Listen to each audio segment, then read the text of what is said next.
Welcome to the postseason. Halloween night, Howard Wood Field, and the number 4 ranked Jefferson Cavaliers are hosting number 5 O'Gorman, a rematch of a Jefferson win by 20 3 weeks ago, but the slates are wiped clean. It's a whole new season. And good evening.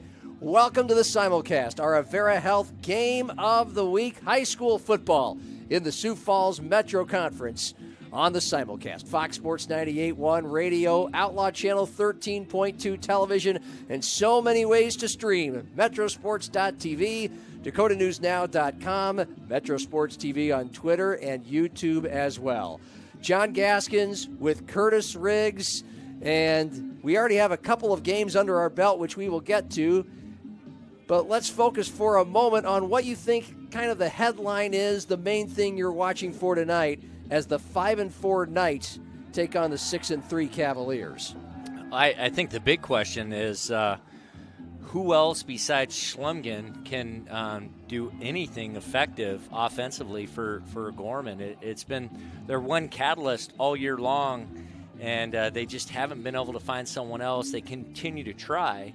And Coach Popping has got a dynamic offensive mind, but I would think he's got a few wrinkles in for Jefferson tonight. Injuries are a story coming into this game. One of Jefferson's best weapons, Edward Whiting, a tight end, 6'6". He's been offered by Michigan State recently. He did some damage, a 37-yard touchdown, part of Jefferson's 34-14 win over O'Gorman on September 27th. He's out. Jefferson had already lost a couple of their best receivers, and O'Gorman's lost a bevy of players, including, coming into the season, one of their best linebackers. So both teams banged up, but hey, it is the postseason. The temperatures are going to be in the 40s tonight. It's going to be cold. The pads are going to be hitting hard, and it's the kind of things you would expect. On paper, the reason why we're here, this is supposed to be the most competitive game, the most exciting matchup, perhaps a fourth quarter contest if O'Gorman can improve on its performance a few weeks ago. But when we look at Class 11 AAA, which is essentially 7 Metro Conference teams, and then, of course, the one Rapid City team that came out here to Sioux Falls, this is what it looks like in the playoff bracket, brought to you by Augustana University. Find your bold at Augustana, where hands-on learning, a vibrant community, and diverse opportunities prepare you to lead and succeed. And already, Curtis, we do have a game in the books. Upper right-hand corner, the number 2 seed Lincoln, as expected, taking care of number 7 Rapid City Central, who won a shootout last week to beat Rapid City Stevens. 44-0 the final score. Lincoln led 37-zip at halftime, and it was running clock the rest of the way. And we saw that Lincoln team last week. Huge game, clinching the number 2 seed, beating Harrisburg in Harrisburg. Well, and I think you and I have had the opportunity to see them at their best, and you've seen them at when they were probably their worst, too, against Brandon Valley. But you and I saw them that second half against O'Gorman. I thought that really explosive offensively early in the season. And then the second half against Harrisburg, where it seemed like the light bulb really went off. They tackled extremely well, gaps sound, got pressure on Sam Knuth, and they started to utilize Schaefer as a runner and along with his passing ability too, and they were pretty unstoppable offensively. 44-0 over RC Central here at Howard Wood Field. The Patriots had 320 yards of offense to about 120 from Rapid City Central. Again, running clock, so most of those yards in the first half. Brody Schaefer, the sophomore sensation, 9 of 9, 181 yards, 3 touchdown passes, including a 62-yarder. Josh Myers and Javen Augustus, the tailbacks, combining for 129 yards on just 8 carries. So Lincoln did their thing today. Luis Nakasi had 4 catches for 72 yards and a score. Mikey Roach, 3 grabs, 96 yards and a touchdown. So Lincoln will move on to play the winner of number 3 Harrisburg and number 6 Roosevelt. That one going according to form as well. The Tigers lead the Riders 28-6, 11 minutes left in the second quarter. So, I mean, we're talking 13 minutes into the game, and it's already been a scoring explosion at Harrisburg. So it could be the Patriots and Harrisburg meeting in the semifinals. If it is, that's going to be our game here on the Avera Health Game of the Week. On the other side of the 11 AAA playoff bracket in the quarterfinals tonight, a couple of games yet to kick off. Top seed Brandon Valley, the only undefeated team in the class at 9-0, taking on number 8 Washington. Of course, our game tonight is number 4 Jefferson and number 5 O'Gorman. But interestingly enough, the Lynx beat Washington 20-7, just 20-7 in week 1. We know Washington has capabilities to make big plays. To have full games to challenge a team like Brandon Valley is asking a lot. Yeah, that game was actually 7-6 at halftime. Yep. Washington, and then Brandon Valley came out the second half and just kind of showed their dominance up front in the trenches, which we've seen them do. The game's it's 7-0 right now, but in the second quarter, I don't think their scores ever really dazzle you against some of these AAA teams, but they're just better up front, and they kind of that's when they're the scariest because they play to that style. I think where they find themselves weak and susceptible is their game against Jefferson last week. They came out trying to throw the ball, and they kept giving Jefferson opportunities in the red zone off of turnovers to score, but Jefferson couldn't capitalize to get those. The game that we have coming up, I think these two teams are teams that could beat one of those top 3 teams, but I just feel like it's difficult for them to do it week after week after week, and that's where they just don't have the depth that the top 3 teams have. He's Curtis Riggs. I'm John Gaskins. Our pregame show here on the simulcast, Fox Sports 98.1, Metrosports.tv, DakotaNewsNow.com for O'Gorman and Jefferson State Quarterfinals of Class 11 AAA. And a look at the Touch Market All Saints Top 5 Media Poll. It goes along with the top 5 seeds in these state playoffs, the top 4 of these teams getting home games tonight. And, of course, O'Gorman is right here at Howard Wood Field to face Jefferson. And so things kind of separated themselves as the season went along. Brandon Valley has beaten everybody.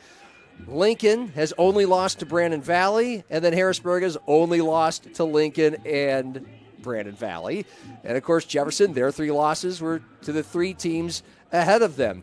Do you feel, you kind of noted after tonight, do you feel we have any potential upsets in the making? Harrisburg over Lincoln wouldn't really be an upset. The only upset we may have left is tonight, O'Gorman and Jefferson, or next week, the winner of those 2 over Brandon Valley. Yeah, but I think the 2, more so Jefferson than O'Gorman, have the ability to do that. The question with Jefferson is offensively, what can they do? Especially they got to get Eddie Whiting back, and they also got to find ways to get him the ball. They got to find creative ways to get him involved. He's too good of a playmaker, and he creates so many mismatches. You can't just let him go out there and be a continued battering ram, blocking for the straight-ahead run game that they try to really enforce. Both teams are very good defensively, very good. And that's how they're going to win games, is go out, play defense, play field position, and thrive off your turnovers and make you pay for those things. Well, unfortunately for the Cavaliers, they will be without Ed Whiting, a nightmare matchup, a mismatch, nightmare, whatever you want to call it, for Jefferson tonight. That's one feather in O'Gorman's cap when it comes to the matchups, but how are these teams looking? What are their identities? What will they bring to the field tonight to start the postseason? That we'll dig into with our team profiles, and later on, our players to watch and our Vern keys to the game, all leading up to the 7 p.m. kickoff of the state quarterfinals. Number 4 Jefferson and number 5 O'Gorman from Howard Wood Field on Fox Sports 98.1, Metrosports.tv, and DakotaNewsNow.com. Banking isn't just about financial products. It's about service and what we can do for you. Those personal touches are at the core of who we are at Central Bank. Decisions are made locally by people who get to know you. And while a lot has changed since 1877, we're still committed to our customers and to being the best bank in every community we serve. Central Bank, member FDIC.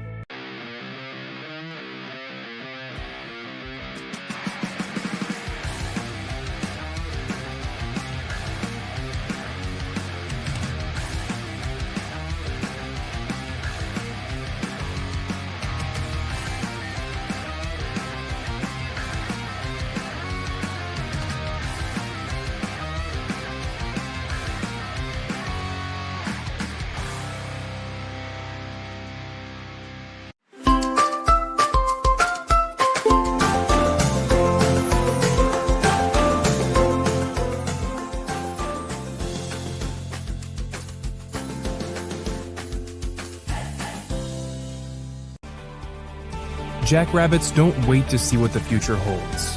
They build it. At South Dakota State University, the next generation's leaders are preparing to launch. They're focusing on growth, and they're reaching new heights of excellence across vital industries. SDSU is building something greater for South Dakota and the world. Join us. Finding a place to belong is everything. It's where you can make a difference, where you're heard, where you have a team that supports you and the benefits you deserve.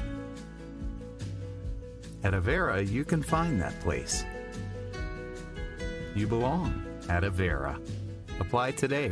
Avera.org/careers. Starting the first bank in South Dakota was the easy part, earning the confidence of local farmers, helping families account for their dreams, and securing the future for countless businesses took us a little longer. We owe it to the hard workers, big dreamers, and forward thinkers out there. Thank you for making South Dakota a great place to call home.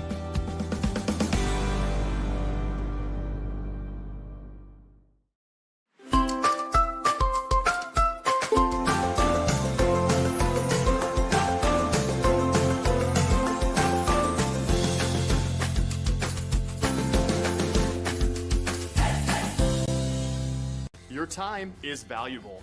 You shouldn't have to wait for the weather forecast. That's why the First Alert Weather Team is giving you weather every 5 minutes in every newscast. Every 5 minutes in the morning, every 5 minutes in the evening, And every 5 minutes on the weekends, too. focusing on the weather that affects you.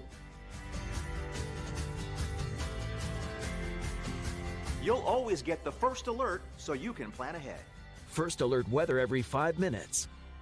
Only on Dakota News Now. Josh and Emily are visiting Emily's parents this weekend, where Josh will propose. He's nervous, but not about the ring. Well done, Josh. Well done. Chase is proposing to Ashley at the resort where they first met. Ashley was vacationing with friends, but Chase ended up being her best friend of all, plus some. Every diamond tells a story, but there's no story like yours. And there's no diamond like a Greenberg's diamond. Greenberg's Jewelers, a cut above the rest.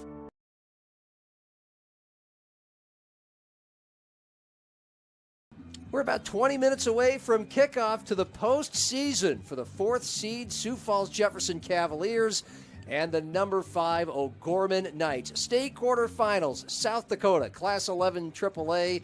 It's our pregame show on the simulcast, Fox Sports 98.1 radio, Outlaw Channel 13.2 television, metrosports.tv, and dakotanewsnow.com streams.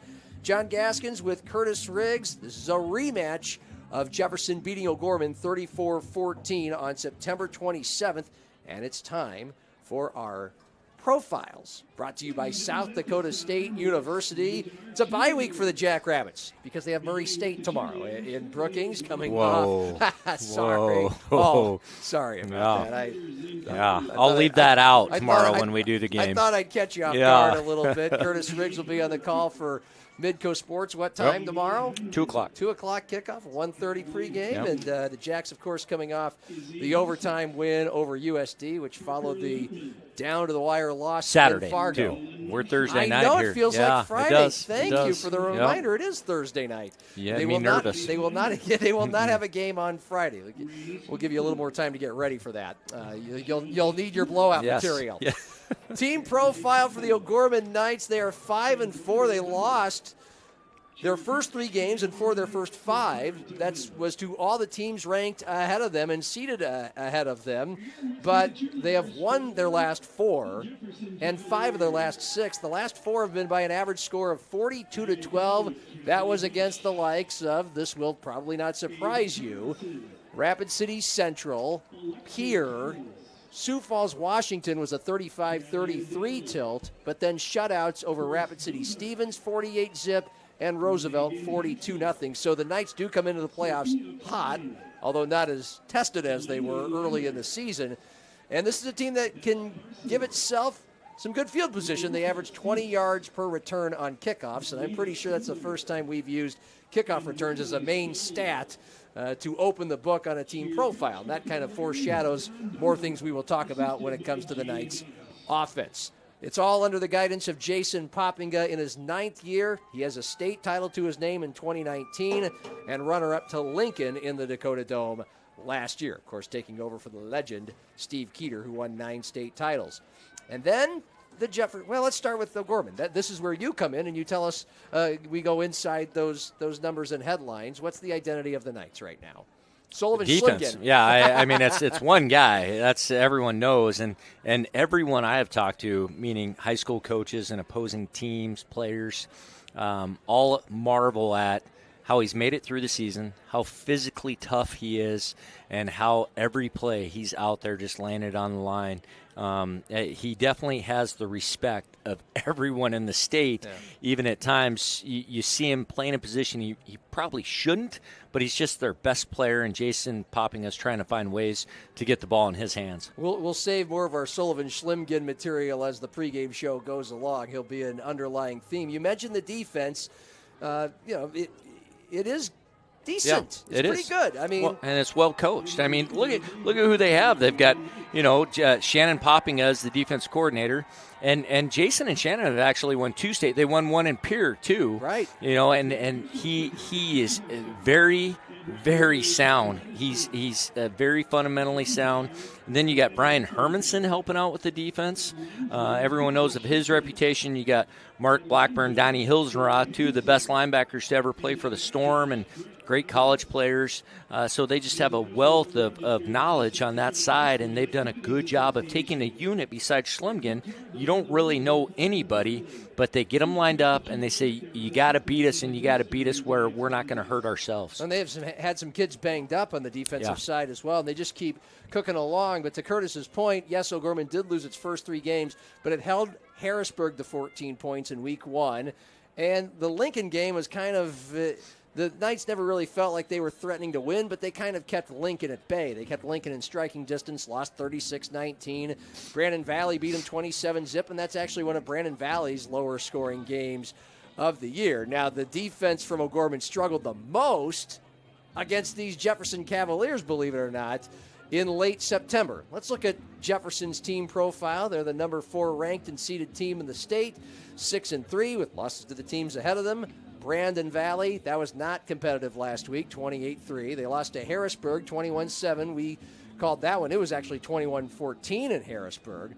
And that went down to the wire. And then they were essentially outmatched by the Lincoln Patriots. The Cavs score 31 a game, give up 16, so they're not dominant, but they get the job done. On offense, it just feels like they haven't broken through quite yet. They have the potential to do so. They complete 58% of their passes, which in this day and age is actually lower than normal.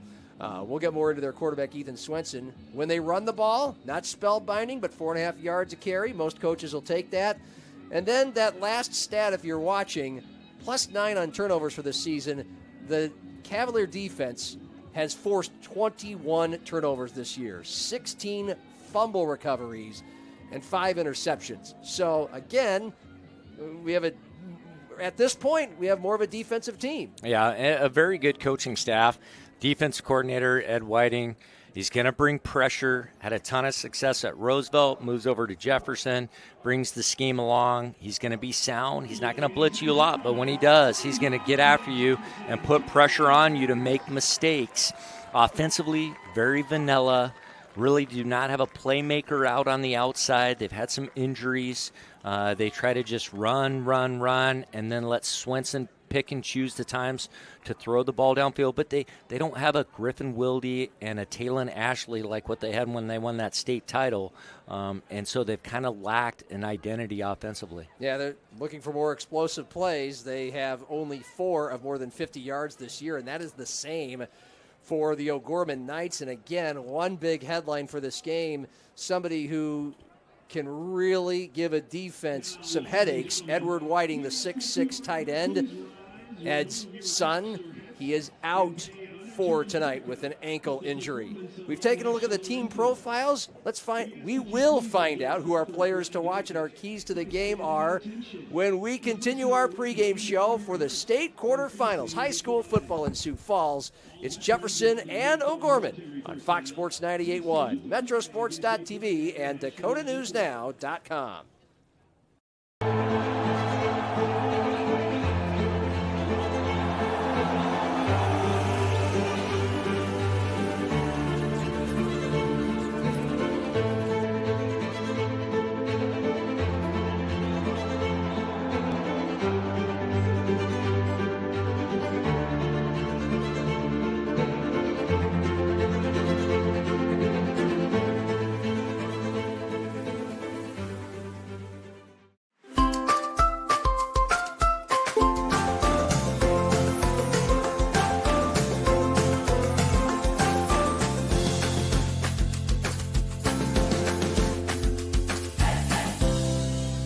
Touchmark at All Saints is a full-service, award-winning retirement community set in the heart of historic downtown Sioux Falls, South Dakota. At Touchmark, we want to preserve the independence that you have. We want to make sure that every part of who you are is fulfilled.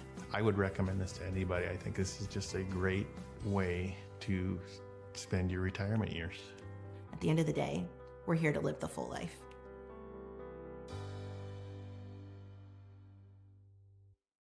Starting the first bank in South Dakota was the easy part, earning the confidence of local farmers, helping families account for their dreams, and securing the future for countless businesses took us a little longer. We owe it to the hard workers, big dreamers, and forward thinkers out there. Thank you for making South Dakota a great place to call home.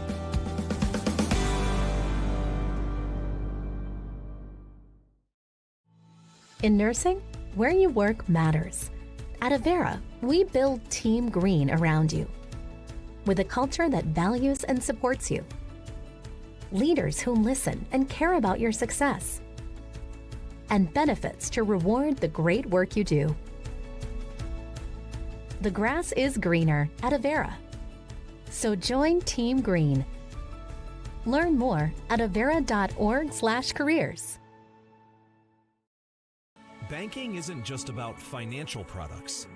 It's about service and what we can do for you. Those personal touches are at the core of who we are at Central Bank.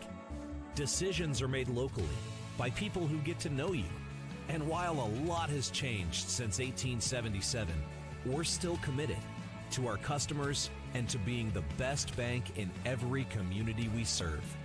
Central Bank, member FDIC.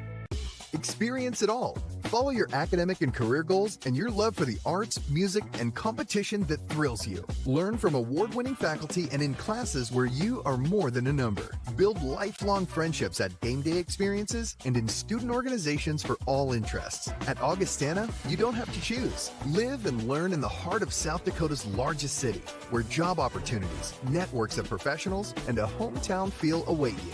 Find your bold at Augustana University.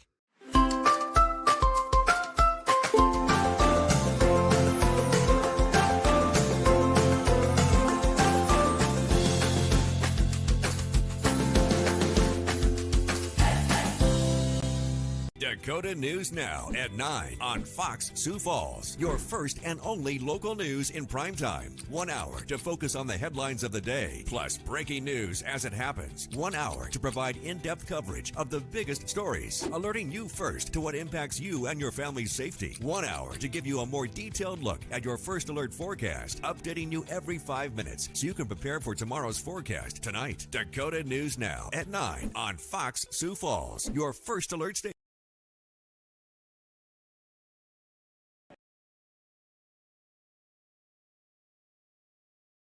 A 45-degree clear night for Halloween and the state high school football playoffs. Number 4 Jefferson and number 5 O'Gorman in South Dakota's largest Class 11 AAA. John Gaskins with Curtis Riggs as the pregame show rolls on. If you're watching on metrosports.tv or dakotanewsnow.com, you see that the Cavaliers starting lineup is being introduced. Let's check out our Central Bank players to watch for each team. And for O'Gorman, it doesn't take a whole lot of heavy thinking. I mean, this is about as Johnny All-American of a player you can imagine. Sullivan Schlimgen. He's their main man, partly because he's that good, but also because they need him that bad, Curtis. This is a kid who is the leading rusher and receiver for these O'Gorman Knights. He has 16 touchdowns just between running and receiving, and then every now and then he plays Wildcat quarterback, 10 of 14, 166 yards, and 3 touchdown passes, and that's just the offensive side of the ball. Yeah, I mean, linebacker's where he's at his best, and that's where he's received all his offers. But, I mean, it's been offensively, they've had to use him there because it's really where they've only been able to have the most consistency. We'll see probably 3 different quarterbacks play tonight, but he's the one that when they need to finish things or when they need to bring things back and get some stability, he's the guy that will be in. He runs the ball about 9 times per game, whether it's from the quarterback or running back spot, and he averages 7.5 yards per rush every time he touches the ball. And some might wonder, why doesn't he touch it more? Well, he goes and plays defense and hits the tar out of people, and that's why South Dakota State, the top team, well, right now the number 2 team, technically, in FCS football, has got him on scholarship starting next year. Our player to watch for the Jefferson Cavaliers is their quarterback, Ethan Swenson. This is a senior still with a lot of upside and potential if you ask the head coach Vince Benedetto, who calls the offense. Ethan, 19 of 25, 296 yards and 2 touchdown passes, 53 and 37 yards, those TDs, in the game against O'Gorman on September 27th. The 6'1 senior averages almost 200 passing yards a game. He hits on 61% of his passes, 17 touchdowns to just 4 interceptions, and don't expect him to run the ball intentionally. I think he's been good. He's been solid for Jefferson.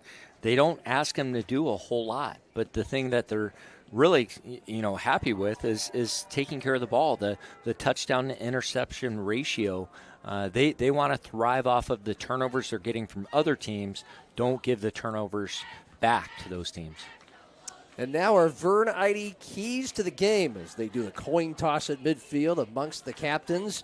And we've telegraphed what O'Gorman's looking to do tonight. I mean, find the best ways and the most ways without getting him hurt to utilize Sullivan Schlimgen. Yeah, and not only the Schlimgen show offensively, but watch him on defense too.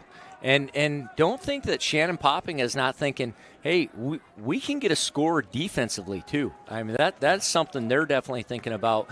We can create turnovers, get a score, and it would probably be Schlimgen that's doing that. Jefferson, they want to play with the lead. They want to get ahead, rely on their run game, play action pass, and force the Gorman to have to get out of any type of run game and throw, which they've struggled with this year. Well, Jefferson played with the lead the entire time when these two teams clashed on September 27th. It was 7-0 after 1, 20-0 at halftime, and a 34-14 Jefferson win. And the Cavaliers have won the coin toss. They have elected to defer to the second half, so the O'Gorman Knights will get the ball first as we're about ready to kick off this state quarterfinal game. Number 4 Sioux Falls Jefferson hosting number 5 Sioux Falls O'Gorman. The Cavaliers at 6-3 in their forest green jerseys, white numerals, white pants, golden dome helmets, and the Knights, the road team at Howardwood Field, about 10 minutes away from their home facility. Penn State uniforms, all whites, jerseys and pants, blue numerals, and white helmets, although they do have the OG logo. Penn State's don't have anything. And the Cavaliers, Kenan Amon, kicking off left to right with some breeze behind him at about 10 miles an hour. It bounces on the far sideline, just inside the boundary at the 2, and goes in for a touchback. Had that been about 5 feet to the left on the far side of us, O'Gorman would start this game at the 35, but instead the Knights will take over at their own 20. An offense under the guidance of the head coach, Jason Poppinga, that is averaging 256 yards a game, a $146 on the ground, almost 200 through the air, 36 touchdowns to 14 turnovers. The quarterback is Talon Black, a 6-foot junior. O'Gorman comes with a tight set. Jefferson with 5 men on the line of scrimmage to match. A lot of protection right. It's a fake pitch, and Sullivan Schlimgen starts as quarterback, and he just runs it up the middle and gets as much as he can into a pile for 1.5 yards or 2 yards. So again, Sullivan Schlimgen will throw about 14 times a game. He runs about 9 times a game, sometimes quarterback, sometimes running back. And the Knights are starting with him at QB at each of the first 2 plays, and there are no wideouts here as O'Gorman has tights and wings to both sides. 2nd and 8 after a 2-yard gain on the game's first play. O'Gorman from their own 22, man in motion right to left. He gets the pass left side, catches it, running diagonally to the sideline, and out of bounds. Dawson Bauer ran out of real estate at the 28, about 2 yards shy of the first down. A defensive back for Jefferson chased him out. It'll be 3rd and 2.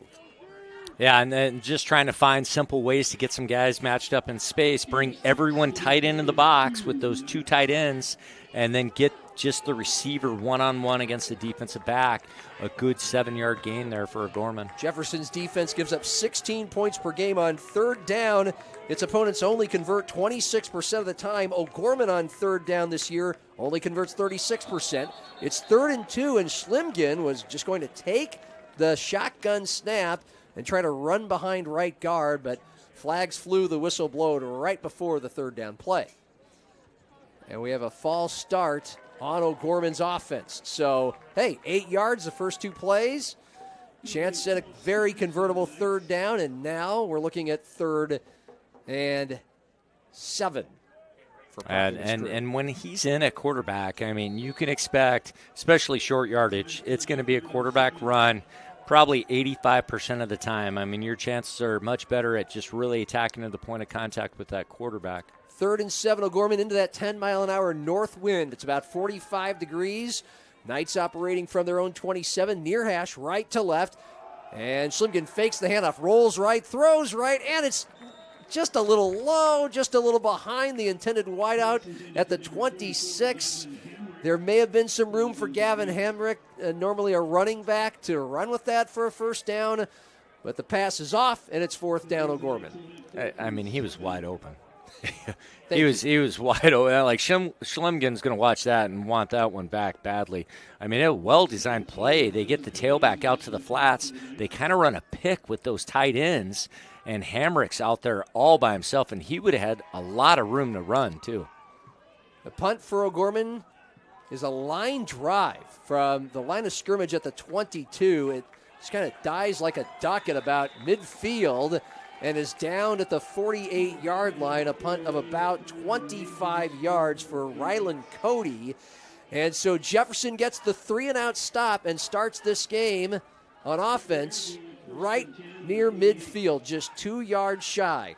Vince Benedetto, the Cavaliers head coach, each 4 years of the program, calls the offense under the guidance of Ethan Swenson, a 6'1 senior, completing 60% of his passes, 188 yards a game, 17 touchdowns, 4 interceptions. 3 down linemen for O'Gorman. There's backs to each side of Swenson from the gun. He hands it to Davian Simonson, who plunges his way up the middle across midfield, drives those strong legs across the 50 to the 48, just right up the middle for a gain of 4. Simonson, a 5'9 junior, averaging about 14 carries, 91 yards a game, 5 yards a carry.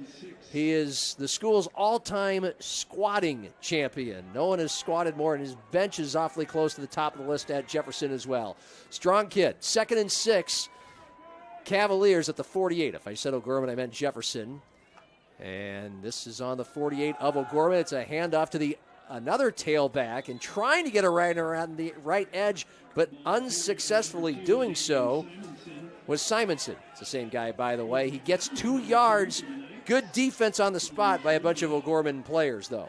Yeah, they did a nice job stringing that out, and then the guy running laterally with Simonson was Schlemgen there for the tackle, number 2 against number 2, and Schlemgen takes him down. Yeah, Schlemgen, the second leading tackler for O'Gorman, was 62 on the year, coming in 9.5 tackles for loss and a forced fumble. So it's 3rd and 4. Jefferson, its first series of the game. We're scoreless 2.5 minutes in. After a O'Gorman 3 and out, we have 2 wide left, 1 wide right, and a lot of pressure for Swenson. He has to get rid of it and throws it incomplete. Just basically threw it away to the near sideline at the 45. Heat was coming right at him, and the Cavaliers go 3 and out to start the game. Yeah, I'm not sure where he was going with the ball because the pressure was so fast you couldn't even see the progression of the play. It just seemed like the blitz that Coach Poppinga brought off the edge, Jefferson had no answer for it. So after a pair of 2-yard Simonson runs and an incomplete pass off a dangerous rush, it's a punt, and it's a fair catch for O'Gorman at the 15. So the punt came in from Camden Woolmuth, who averages about 25 yards per boot. And the fair catch at the 15 makes that officially a 33-yard punt, no return. And so 2 minutes, 36 seconds into the state quarterfinal game. No score and no first down either. John Gaskins with Curtis Riggs on Fox Sports 98.1 Radio, Outlaw Channel 13.2, Metrosports.tv, DakotaNewsNow.com. O'Gorman moving against this 4-man Jefferson front. And the quarterback is once again Sullivan Schlemgen. He's going to take it off the left side himself and stretches his way left to the 20, where he is chased down by a Jefferson linebacker. It's a gain of about 5, and if you're O'Gorman, you'll take that every time. Yeah, and they blocked that really well. It was a really good tackle by Brody Jacobson for Jefferson because O'Gorman had the one-on-one situation with the free safety. That's who you want to be with, and he makes a good tackle. 2nd and a long for Jefferson showing blitz. Schlemgen carrying it off to the right side. He has space. First down 30. Wrist tackle 35 across the 40, cuts left, spins out of a tackle at midfield, and finally about 3 Cavaliers drag him down at the 47.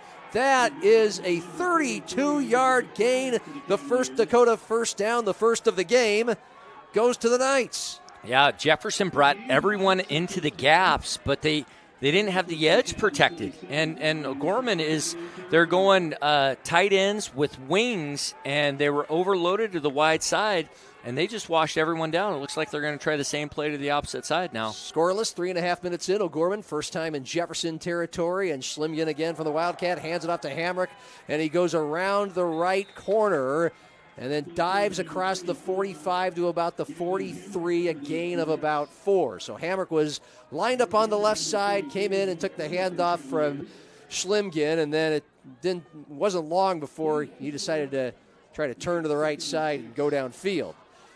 The Knights huddle and come out of it fairly quickly and face 2nd and 6 at the Jefferson 43. The Cavs have 5 down linemen. Again, O'Gorman, no wideouts, just a bunch set. 2 players go from the left to the right side of the line. Schlemgen takes it right, then cuts a little left across the 40 and darts through traffic, dives his way near a first down between the numbers and the hashes on the far side at about the 37. It looks like it might be a football short. It's a gain of 3. You know, I don't want to compare Poppinga to Coach Steele and Peer because of that whole transitional period, Yeah. but Coach Poppinga is doing a lot like what Coach Steele does. He's setting the formation to outnumber the defense and gaining an advantage. They're getting more blockers out there than there's defenders, and there's no one really to come up and tackle. 3rd and 1 Knights from the Cavs 38, far hash. Schlemgen fakes a handoff. He's being chased back, and he is finally rumbled down at the 49. An initial pursuer came at him, and then 2 other guys joined in on the party at midfield. A 12-yard loss, and the first guy there to go after him was Bo Corner, a middle linebacker, and the Cavaliers force O'Gorman to punt for the second straight series. Just disaster for O'Gorman. They're thinking 3rd and 1, we'll do a play action, catch him by surprise, and if we don't get it, we can go for it 4th and 1. Schlimgen gets caught with pressure immediately, doesn't even have a chance to throw it away. Rylan Cody standing back at his own 35, and the punter has a high snap. He catches it and then sends an awkward spiraling punch short and into a 10-mile-an-hour wind. It is just caught and down at the 32 on the far numbers. A punt that goes down as 18 yards. So the Cavs, who on their first possession started 2 yards shy of midfield, now have it at the 32 for their second possession. It's a scoreless game. Both teams punting on their first drive. O'Gorman, another boot on their second after one first down on a 29-yard run by Sullivan Schlimgen. And now the Cavaliers back out onto the field for their second drive. Again, from their own 32, far hash left to right. They have two wide right, one to the far side left. Simonson right behind Swenson from the pistol. And a handoff to Simonson. He clashes right into a bunch of white jerseys. He may have muscled his way for a half a yard or a yard. Yeah, and Jefferson relies on a man-blocking scheme. It's really tough. And O'Gorman is just attacking downhill with these linebackers, not waiting, and then Simonson has nowhere to go because of it. Simonson 3 carries for 4 yards in the early going. Inside 6 minutes left first quarter, it's scoreless. Jefferson 2nd and 10, their own 32. Far hash left to right. They have open field short side left, 3 wide right, fake and a throw right, caught, and immediately stuck at the 35 between the hashes. What great assignment football. Gavin Hamrick, the Brookings transfer, a safety, just bashed his way right into the seldom used Tyson Ties, a sophomore receiver. It was a gain of about 5 yards, and it brings up a 3rd and 5 for Jefferson from their own 37. O'Gorman with 7 men at the line of scrimmage. The Cavaliers have 3 wide left, open field right. This ball's between the hashes as we go left to right. Swenson gets direction from the sideline. Barks a couple things out. Simonson to his left. Handoff Simonson. Right, cuts left, back to the right side. Dragging defenders with him across the 40. But he is stopped short of the first down by a couple of yards just before the 41. Yeah, and people that have scouted Jefferson know that when they go quick set, when they get up to the line of scrimmage right away, it's a dummy count. They're going to try to draw you off sides. I mean, it's a nice weapon, but at this point in the season, teams shouldn't be falling for that. You know the popping have got their guys ready for that. Shows you some of the confidence or lack of confidence, though, in their pass game when it's 3rd and 6 and they try to run it still when they've had 0 run game so far. Wilmoth, 33 yards in his first punt on 4th and 1. He gets this with Lynn behind him. Doesn't really take advantage, though. It's a short punt, not much hang time. Fair caught between the hashes at the 32 by O'Gorman's Dawson Bauer.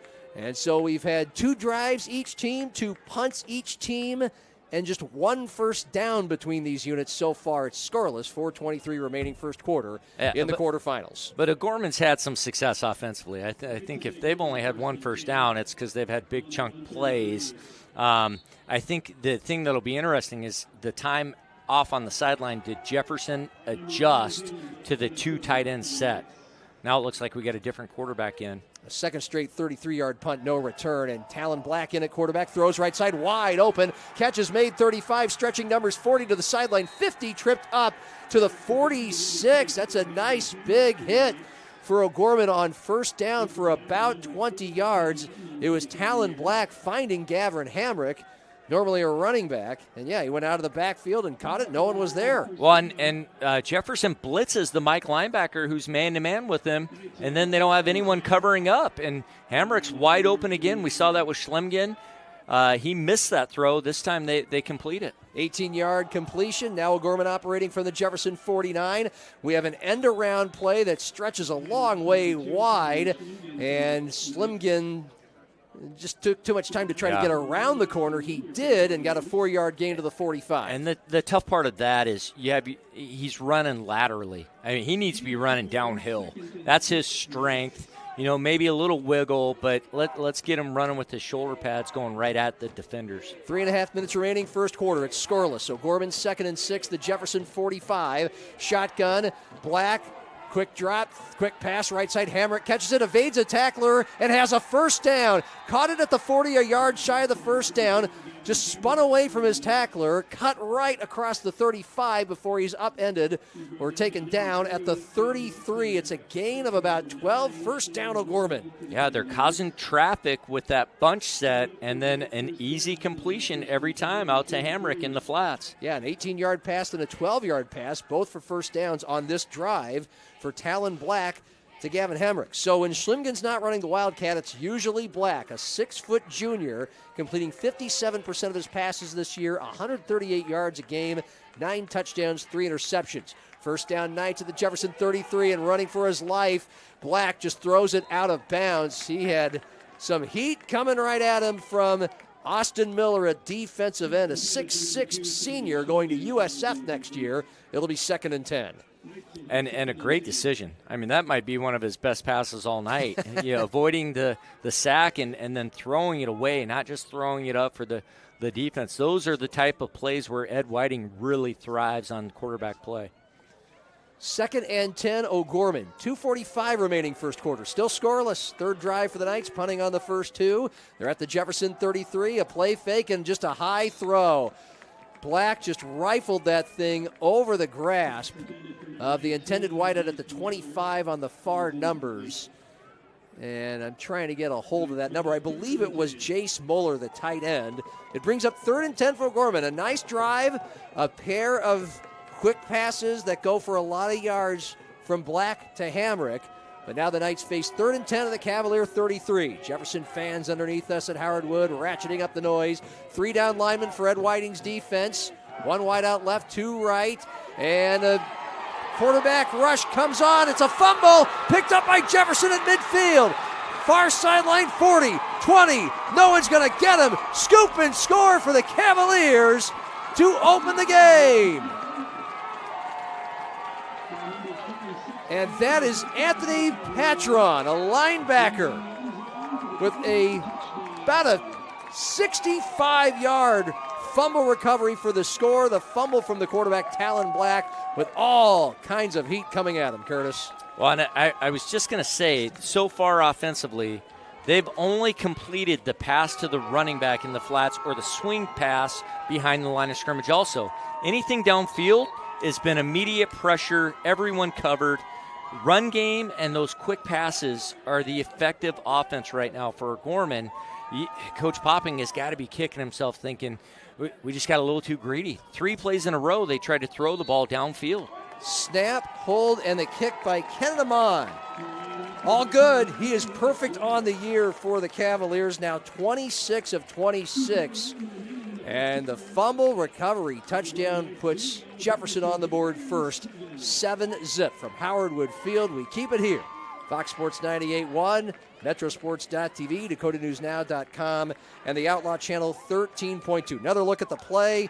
Austin Miller was the one that just wrangled Black to the ground, forced him to lose the ball, and then it was Patron taking it the rest of the way. For Jefferson, that is the 21st turnover the Cavs have forced this year. It's their 17th fumble recovery. They took away the ball 4 times against O'Gorman, a big part of the 34-14 win over these Knights in the regular season a month ago.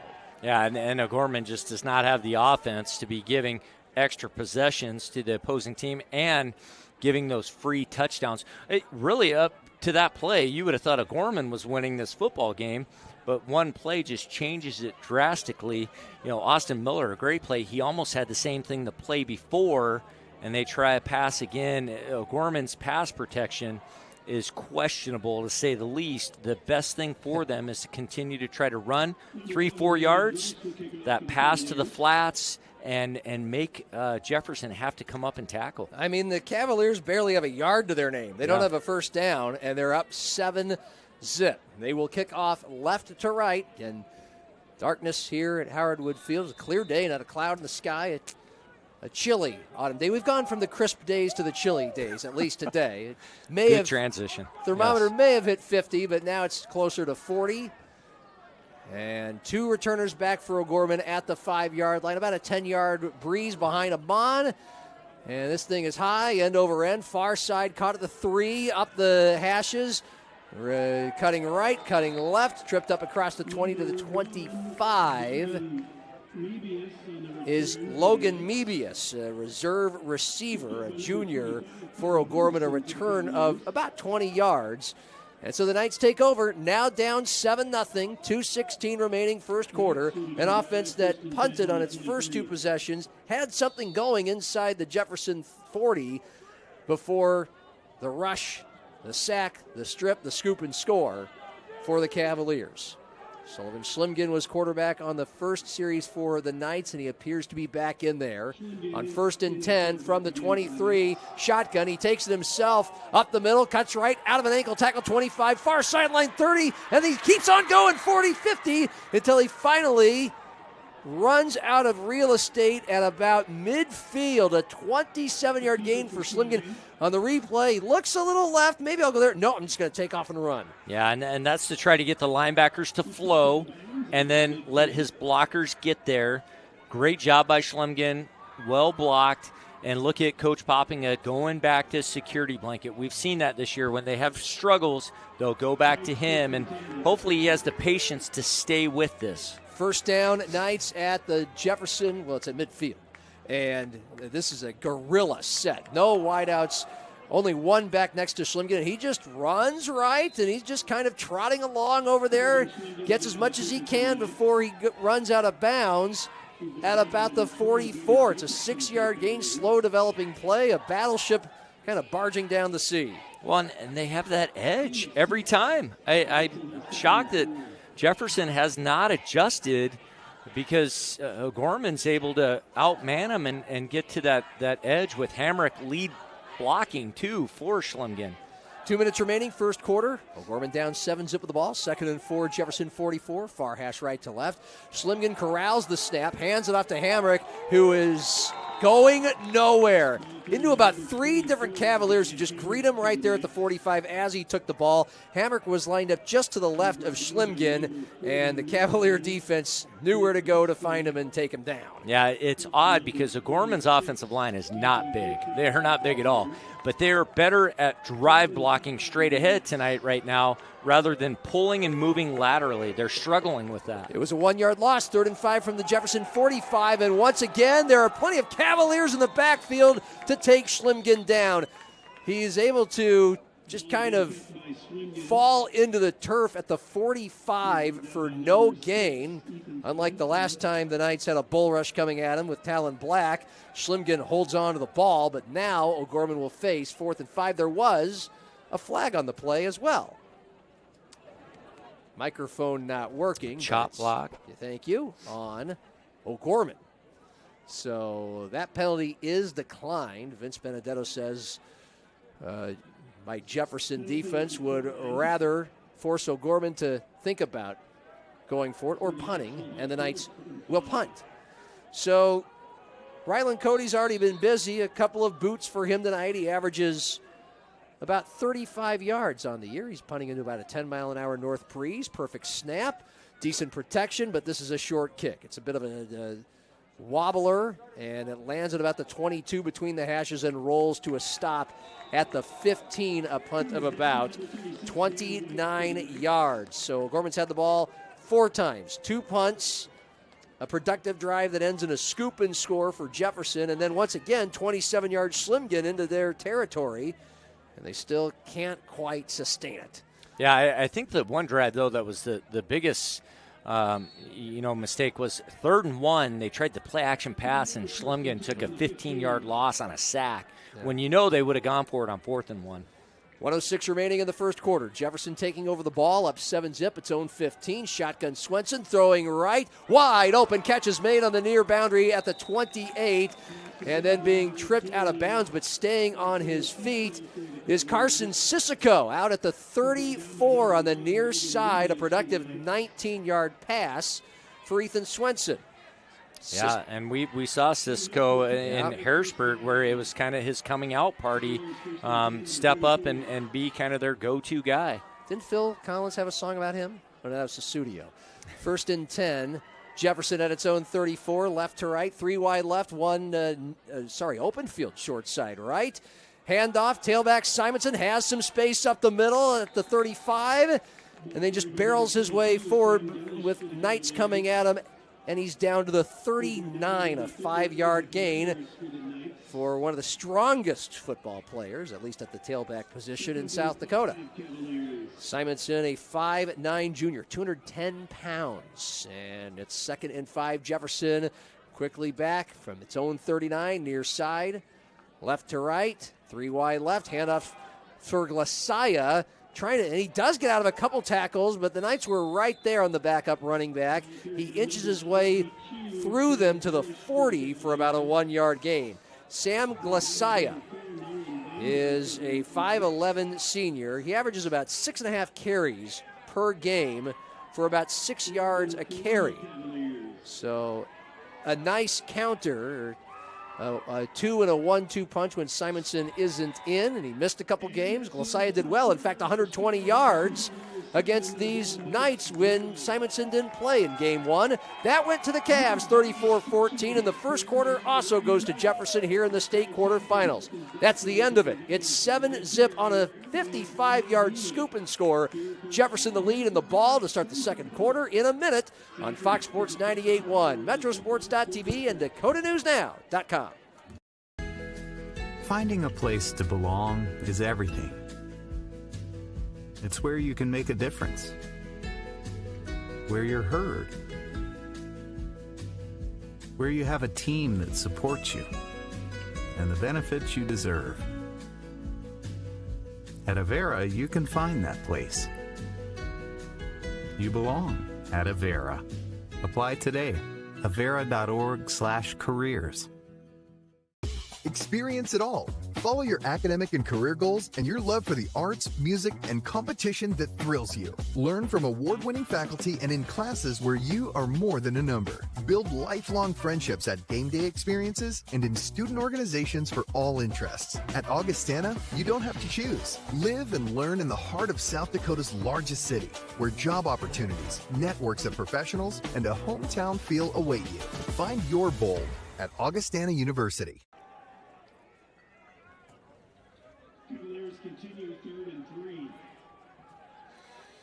Jefferson 7, O'Gorman zip. It's the state quarterfinals in front of about 4,000 fans at Howard Wood Field.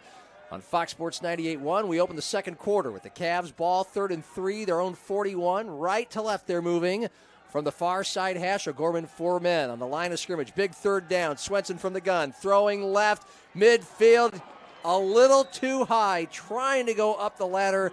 Unable to take it down. Tyson Ties at the 48-yard line. Good coverage. O'Gorman forces 4th and 3, and the Cavs will punt.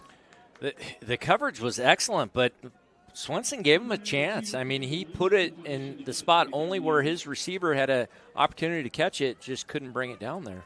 And so that means it's the third punt for Carson Woolmuth, averaging 24 yards on the season coming in, 33 yards with wind behind him the first quarter. Now he's into the wind, about a 10-mile-an-hour breeze.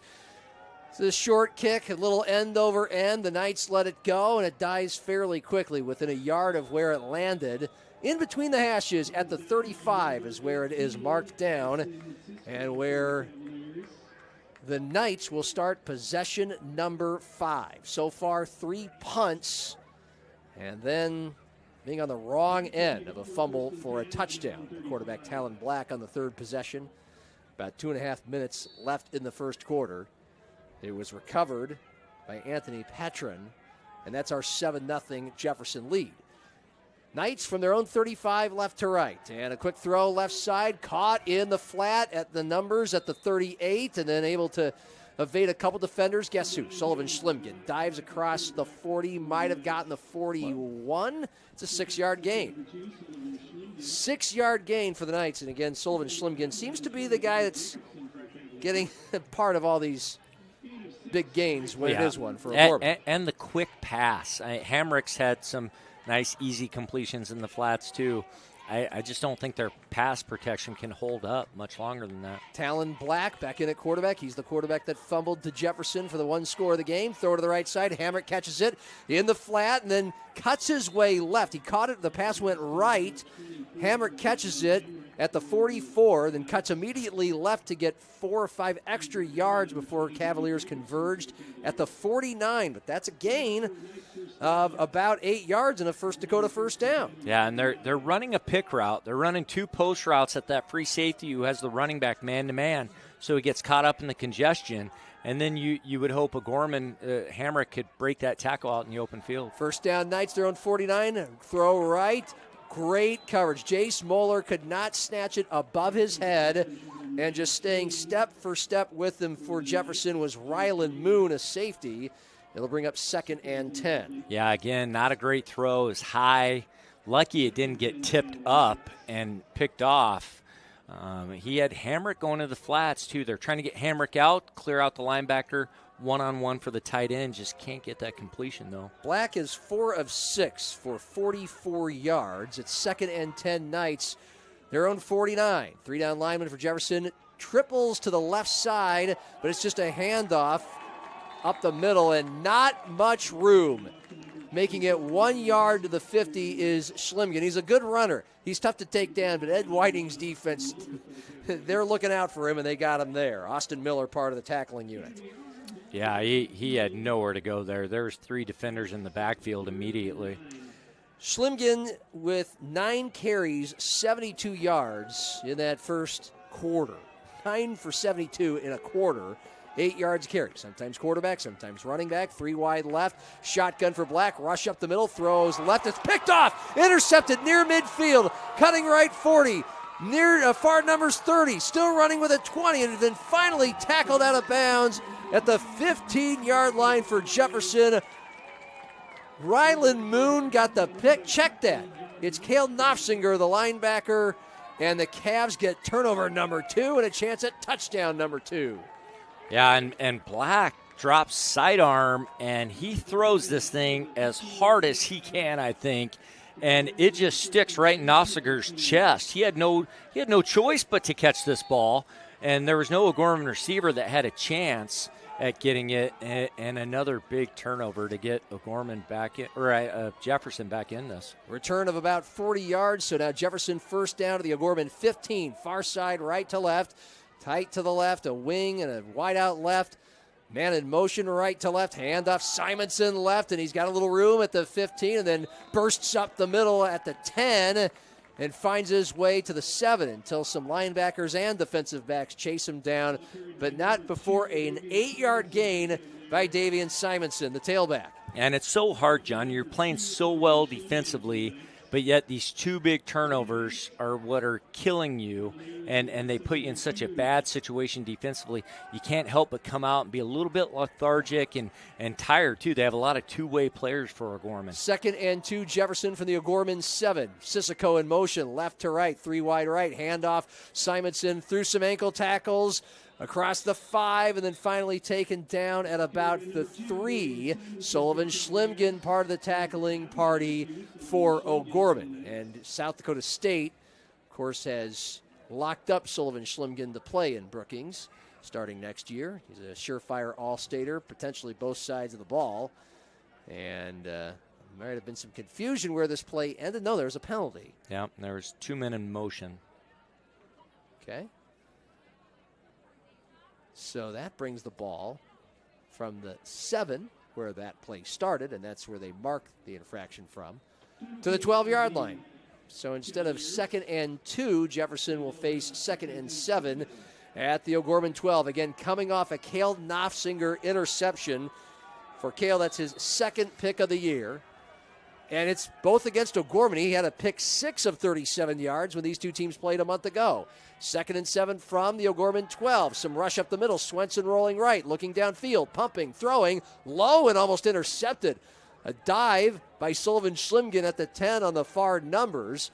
He couldn't quite grasp it for the pick, so it'll bring up 3rd and 7 for Jefferson, trying to cash in on the turnover. Yeah, and that was not a good choice by Swenson there. I'm not even sure what he was trying to accomplish.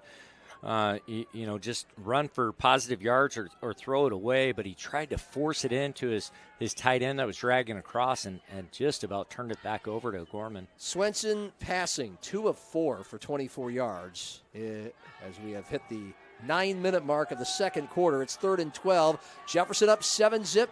The ball in the O'Gorman 12-yard line between the hashes, right to left. Sissoko in motion, right to left, and now whistles blow. Vince Benedetto calls a timeout for his Jefferson offense. We'll take it with him. 8:54 remaining first half. It's Jefferson 7, O'Gorman zip. High school football state quarterfinals. Fox Sports 98.1, Metrosports.tv, and DakotaNewsNow.com. The First Bank in South Dakota was the easy part, earning the confidence of local farmers, helping families account for their dreams, and securing the future for countless businesses took us a little longer. We owe it to the hard workers, big dreamers, and forward thinkers out there. Thank you for making South Dakota a great place to call home.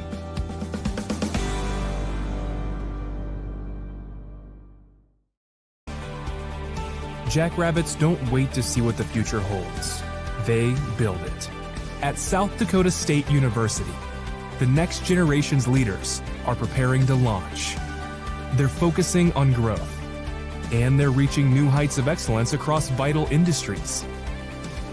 SDSU is building something greater for South Dakota and the world. Join us.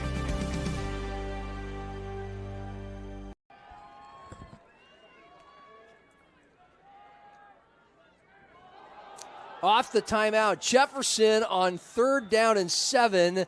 After discussing it for a full minute, goes back on the field and almost turns the ball over. It appeared they fumbled the snap, and the play just ends. It was at the 12. It ends at the 12, and now it's 4th and 7. Cavaliers up 7-zip, 8:32 remaining in this second quarter, and so the Cavaliers send onto the field Kenan Amon, their place kicker. 2 of 3 on field goals this year. This is an attempt of 30 yards, pretty much straight up the middle into a 10-mile-an-hour breeze. Snap and holder clean the kick, end over end. It sails over the crossbar, not by a whole lot, but a 30-yard field goal for Kenan Amon makes it 10-0 Jefferson over O'Gorman.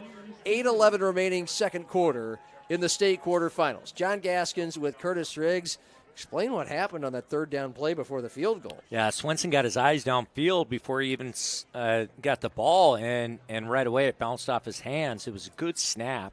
He just lost the focus of seeking in the ball first and trying to read the defense, and then luckily for Jefferson, their right guard falls on the ball to salvage the field goal. So 10 points off of 2 turnovers. Nothing really offensively for Jefferson. I mean, O'Gorman's got to be thinking, how are we losing 10-0? Well, you're worse than they are offensively. How maddening, this is a rhetorical question, but I can't wait to hear your answer. How maddening is it coming off the timeout and things just fall apart immediately after calling a timeout? Yeah, you put all that work into what you finally want to decide, and then the part that's more upsetting is when it's just a lack of focus. Yeah. You know, the snap hits them right in the hands, and you don't even give it a chance. So Jefferson does pick up 3 and now leads 10-zip with 8:13 remaining in the first half. And the Cavaliers will kick off right to left from the leg of Landon Gross. He is into about a 10, maybe a 12-mile-an-hour chilly north breeze. Temperatures in the 40s. High boot, end over end. Returner comes up to get it at the 17, right down the hashes and right into the arms of a Cavalier at the 22. What a great special teams tackle made by Jefferson. And I believe that was Hayden Meyer, a junior wideout and defensive back. 5-yard return. So O'Gorman with 3 punts and 2 turnovers to show for their first 5 possessions, even though they've had some productive plays, have been into Jefferson territory a couple times, sending Sullivan Schlimkin to play quarterback, sometimes a fullback. I would really be shocked if we saw Black back in at quarterback. He was part of both of those turnovers. He had the fumble and the interception. The fumble, of course, was returned for the touchdown in the first quarter. Schlimkin keeps it up the middle by himself and just gets bashed into. He still is able to fall forward across the 25 to the 26, a 2-yard gain for Sullivan Schlimkin, again, who's up to about 80 yards on 11 carries in this game, and like usual this year has been just most of O'Gorman's offense. Yeah, Jefferson pinches their D tackle so hard. It's hard for the offensive line to stay on that block. That's why O'Gorman has such good success getting the edge, because the pinch of that defensive lineman almost gives you the edge. 2nd and 8 Knights. Again, a gorilla set handoff to the right side. Hamrick gets around the right corner, down the near sidelines. He crossed the 30 and the 35 for a first down and tripped up to the 39 on the near sideline. Gavin Hamrick, we've mentioned his name a few times. He's caught a couple balls for first downs, but he hasn't had a whole lot of success running the ball. But he did there for a gain of about 13. And again, it was the edge, and they had O'Gorman or Jefferson outnumbered to the top again. They could have just ran quarterback sweep and easily got the edge. Hamrick, a 6'3", 205-pound junior, so he's built big and strong. Transfer from Brookings. He averages about 6 yards a carry on the year. That's 13 to pick up first down. Now O'Gorman from its own 39. Handoff, Sullivan Schlimgen trying to go behind blocking. Now he gets around the edge, 45, dragging defenders across midfield and to the 48, and that's Hamrick. Hamrick with another 15 yards and another First Dakota first down for the Knights. I mean, they've been making some headway in the ground game tonight. And I think you're seeing what way they have to do it. And that's Schlimgen, Hamrick, and let's get to the edge. Let's continue to outnumber them and just hammer away at 4 to 5 yards. Because, again, it's just two guys in the backfield, no wideouts, wings and tight ends, both sides. Handoff, Hamrick around the left edge, breaks a tackle, 45, still rumbling across the 40, tracked down between the hashes and the numbers, far side at the 38, very close to a first down. And an injured Cavalier near Miller. the tackle. And so a 10-yard gain by Hamrick. That's 3 straight carries by Hamrick of 13, 15, and 10 yards, 38 total. And now O'Gorman is inside the Jefferson 40 and another first down. Meanwhile, the Cavalier, as Curtis mentioned, Austin Miller, he is a 6'6" senior defensive end, and he's already committed to play the University of Sioux Falls. He has a trainer tending to him. He's on his backside laying down, and he has just helped up. And it looks like he's going to be able to walk. It looked a little scarier than I think what it ended up, but he had one of his own linemen roll up and take his leg out.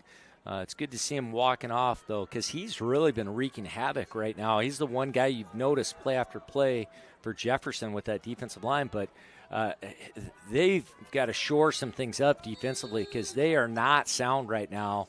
And Gorman can get the edge every time and put their running back or quarterback one-on-one situation with the safety, which is a winnable situation for Gorman. Jefferson, a team plagued by injuries this year, especially on the offensive side.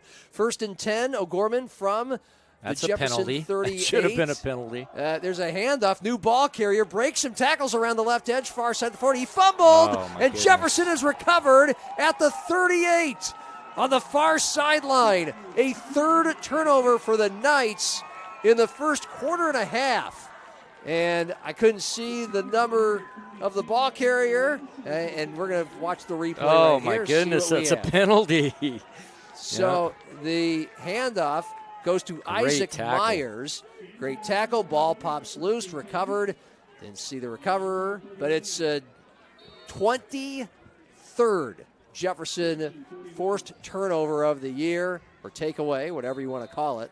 They are now plus 12 in the turnover margin. And Brody Jacobson, just the fundamentally sound tackle, head right on the ball, pops it through, but the play should have been dead. They were offsides. In high school, it's dead right away. You get the 5 yards and you move on. Jefferson 10, O'Gorman zip halfway through the second quarter. We'll take a timeout. State quarterfinals are on Fox Sports 98.1, Metrosports.tv, and DakotaNewsNow.com.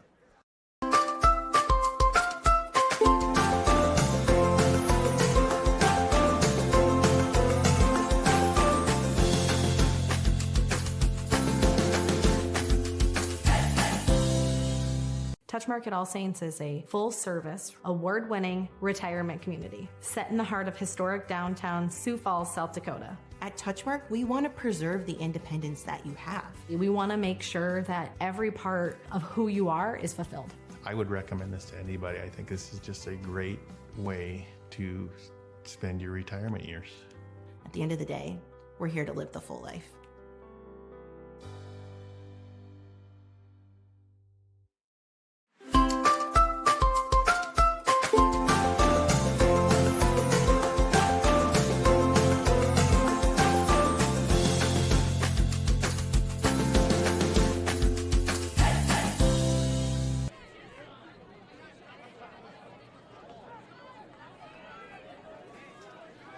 Jefferson taking over after a third O'Gorman turnover in the first half. Cavs up 10-zip with the ball off a fumble at their own 41-yard line.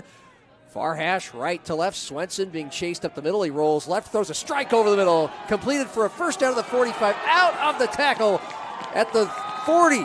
And then all the way ahead to the 33 on the far hashes. The Cavaliers starting to get some new guys developed in this offense because they've had so many receivers injured. This is Tyler Bruschi, a sophomore tight end.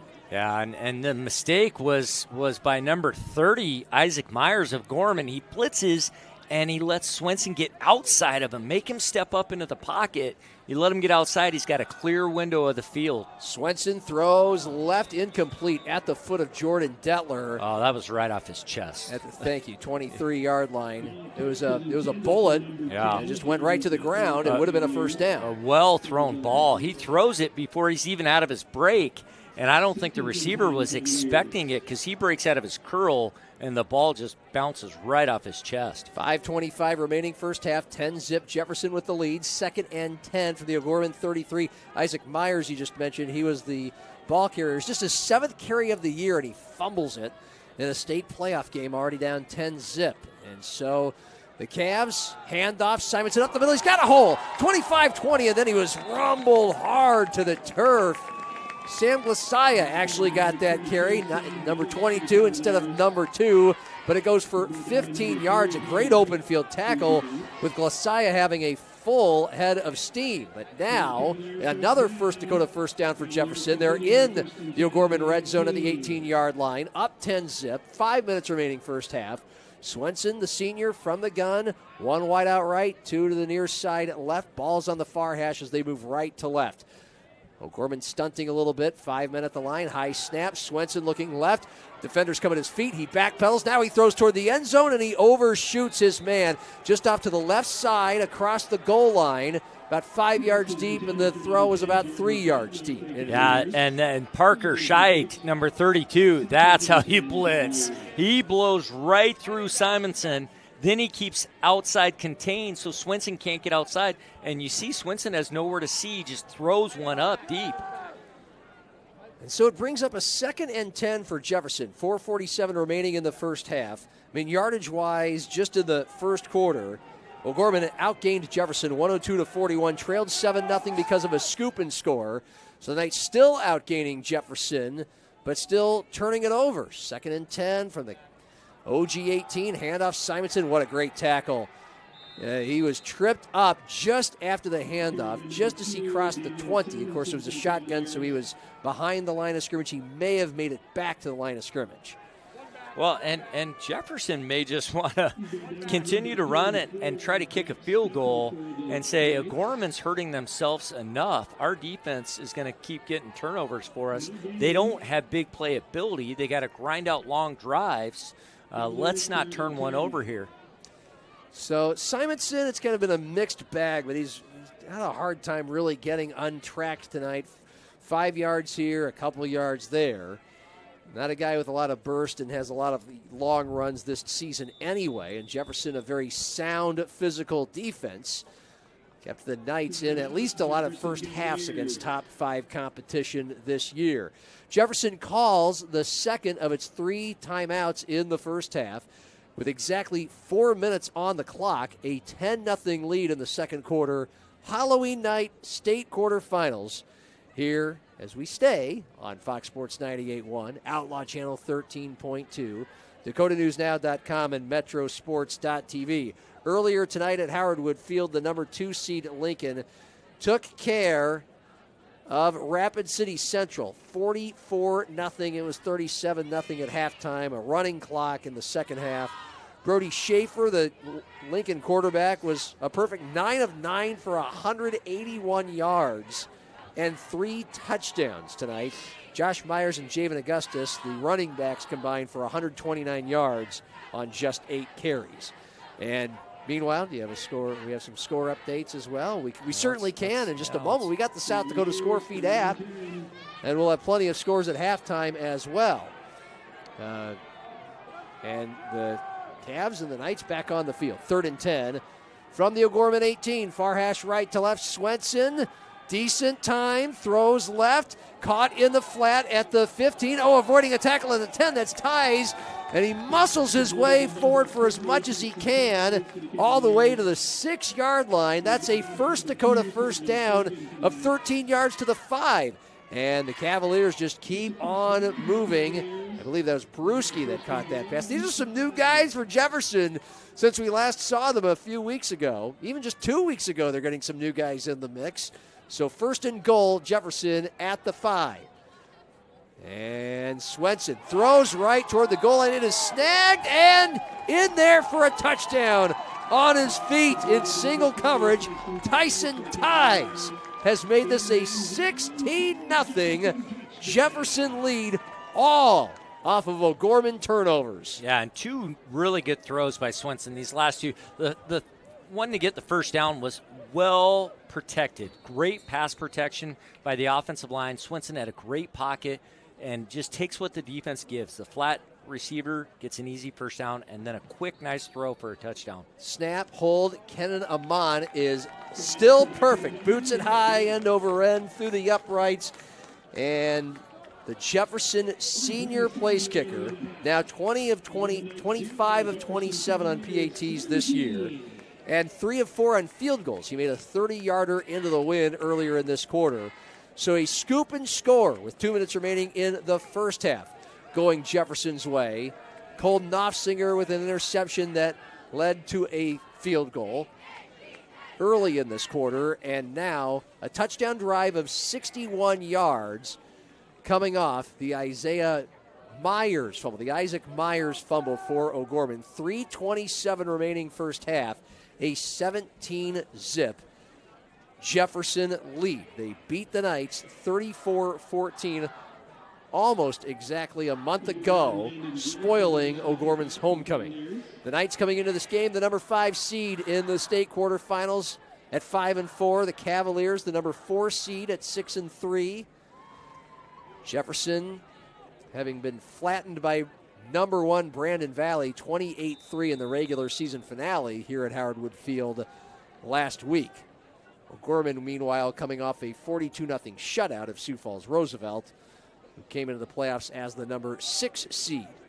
So Landon Gross will kick off right to left. The wind still at about 8-10 miles an hour from the north. So he's kicking into it, right to left as we see it. Return at the 15, up the hashes and tripped up across the 20, diving ahead 25. For O'Gorman, once again, is Logan Nebius, a return of about 10 yards. And so the Knights now in a 17-0 hole. This is not exactly an offense built to just strike back through the air. Well, and their passing quarterback has really struggled. So I can't imagine Black is going to come back in. Yeah, we see Schlemgen in. Sullivan Schlemgen, the fullback, sometimes a receiver. Now the Wildcat quarterback on 1st and 10 for O'Gorman, its own 31, as 3 men shift from left to right. 2 of them off on a wing.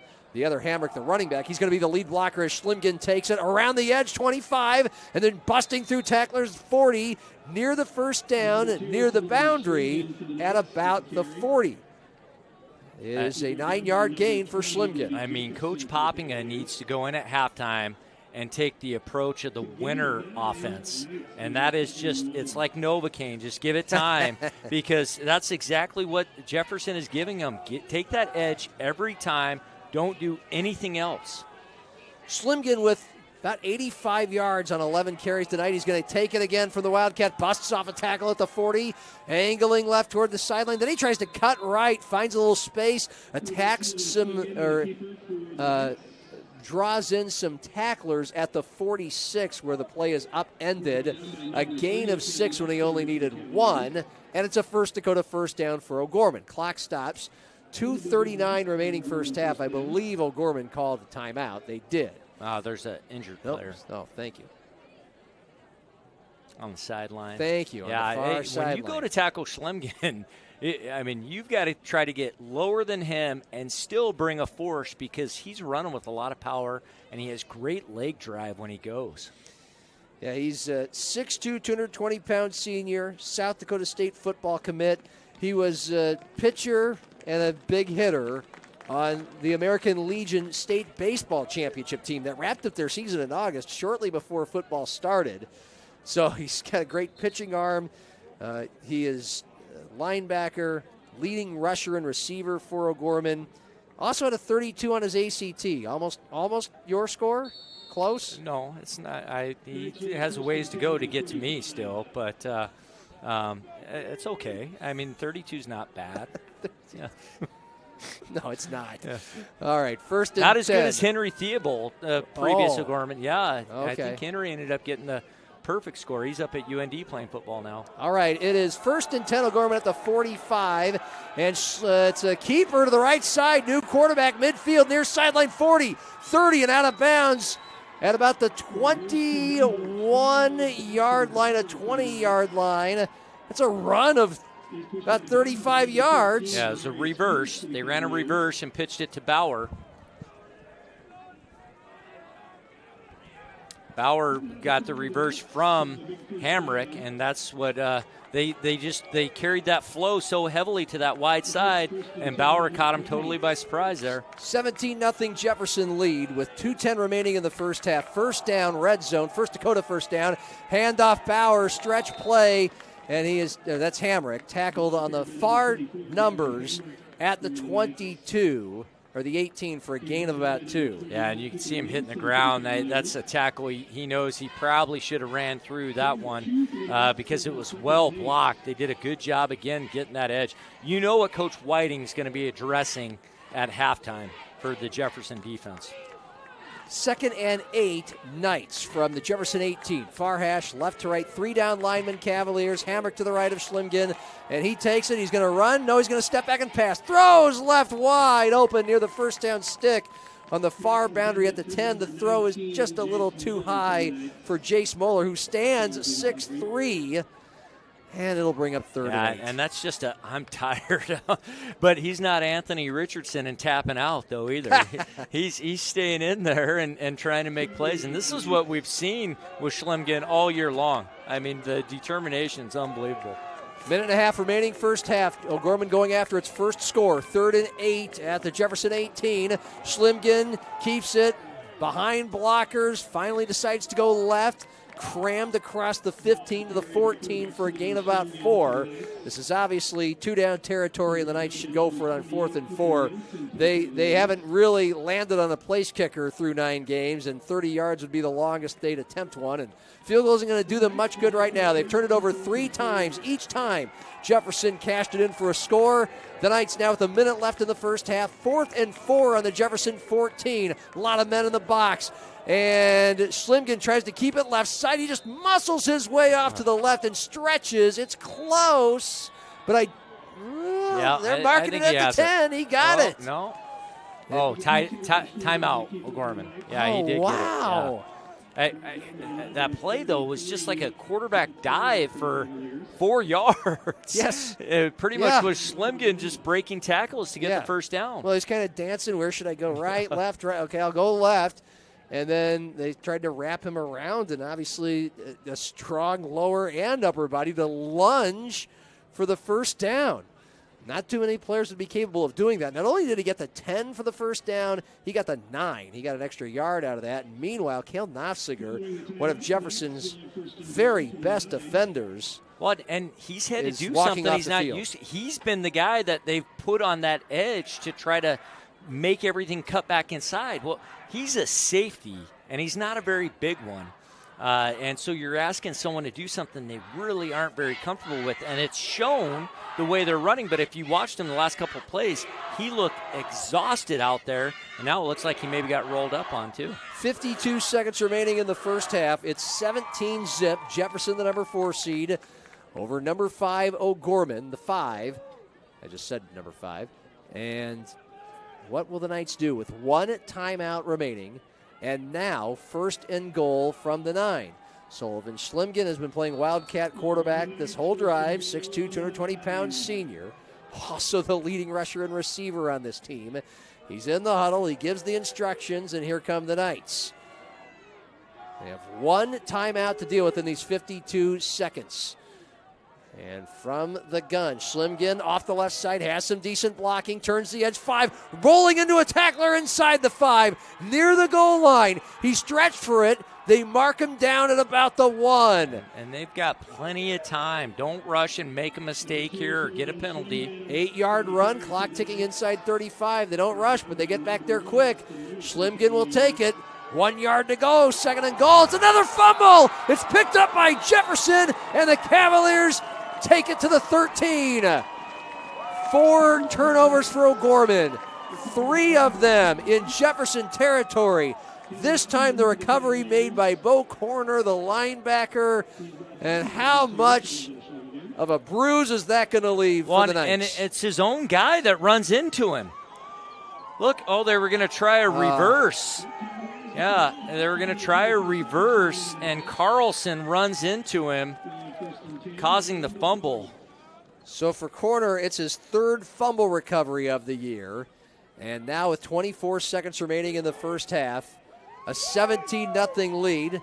We'll doubt Jefferson will try much exotic. Swenson under center, takes the knee, and we have halftime. I mean, that right there, that's outthinking yourself. You just pounded the ball all the way down. That's like the Bears bringing their backup center in and going for that quick dive play and fumbling the ball. I mean, that's just, I can't believe Jason would try to go to something like that when Schlimgen was just hammering away, getting 5-6 yards each time. O'Gorman turned it over 4 times in a 20-point loss to Jefferson just a month ago in the regular season.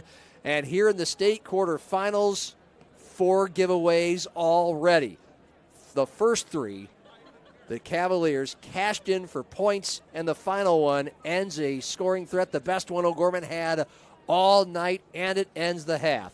Cavaliers 17, Knights 0 in the 4-5 game in the AAA quarterfinals. We'll have scores from the other 3 games and some of the other classes on our halftime show. Coming up on the simulcast, our Avera Health Game of the Week, Fox Sports 98.1, Metrosports.tv, Outlaw Channel 13.2, and DakotaNewsNow.com. Back to school means back to routine for you and your family.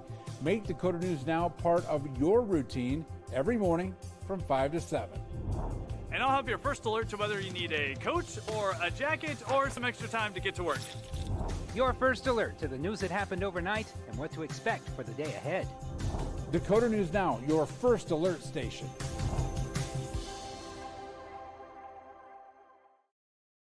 Banking isn't just about financial products.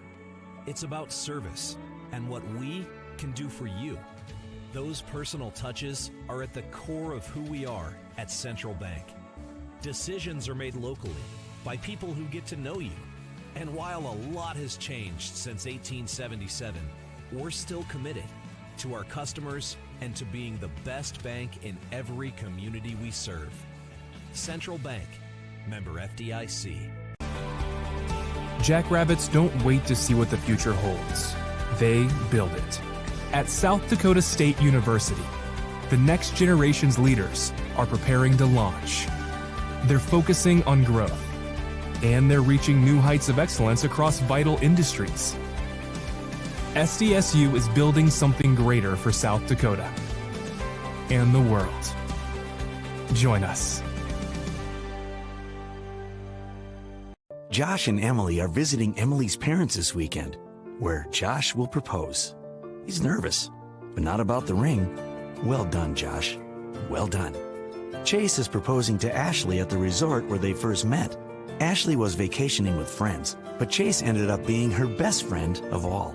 Plus some. Every diamond tells a story, but there's no story like yours. And there's no diamond like a Greenberg's diamond. Greenberg's Jewelers, a cut above the rest. In nursing, where you work matters. At Avera, we build Team Green around you. With a culture that values and supports you. Leaders who listen and care about your success. And benefits to reward the great work you do. The grass is greener at Avera. So join Team Green. Learn more at avera.org/careers.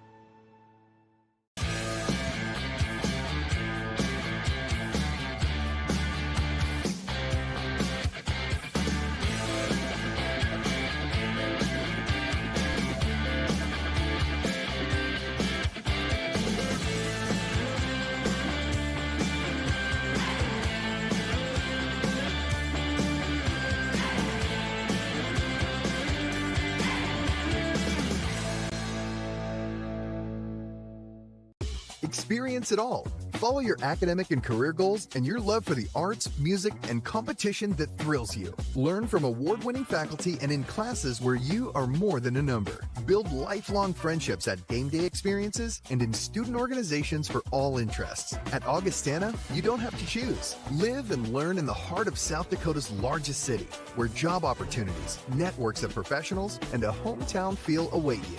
Find your bold at Augustana University.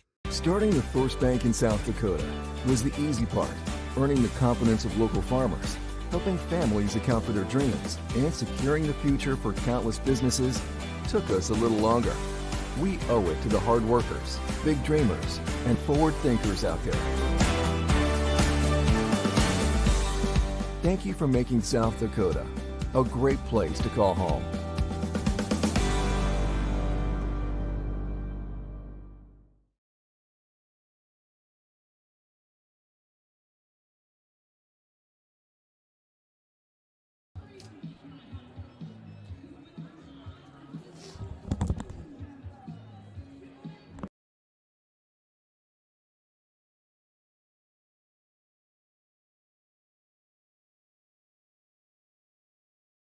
Curtis Riggs at Howard Wood Field for the 11 AAA State Quarterfinals high school football. All Jefferson on the scoreboard, 17-0 off 3 O'Gorman turnovers. The Knights have outgained the Cavaliers, Curtis, 210 to 93.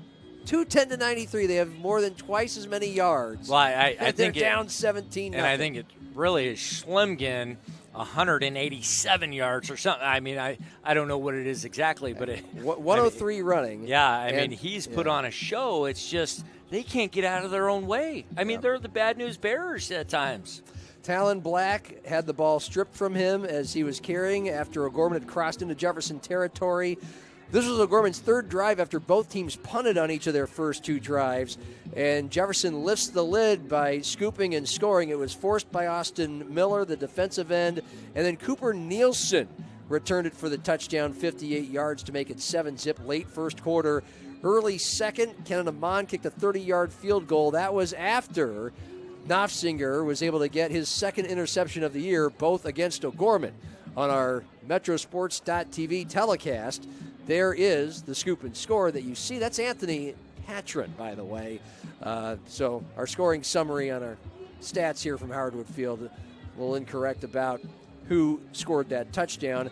Meanwhile, Amon kicked a 30-yard field goal after an interception, and then later in the second quarter, Ethan Swenson to Tyson Tees for a 5-yard touchdown, completing a 49-yard drive set up by another O'Gorman fumble. And then the Knights fumbled inside their own 5-yard line on second and goal to end the half, 17-zip. And the sad part is O'Gorman's defense has played really well.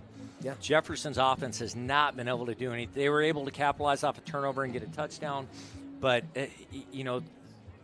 Jefferson is going into halftime, and they're going to adjust to the run game of what O'Gorman's done successfully.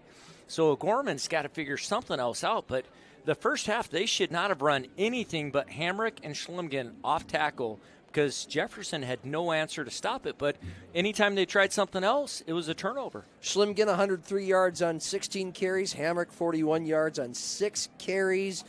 Black, 4 of 8, 37 yards in that pick. For Jefferson, Glacier, 3 carries, 38 yards. Their main running back, Davian Simonson, has been stymied to 6 carries for 13 yards. And Swenson is 5 of 10 for 42. And yet the Cavs with just 93 total yards to O'Gorman's 210, up 17-0 at halftime.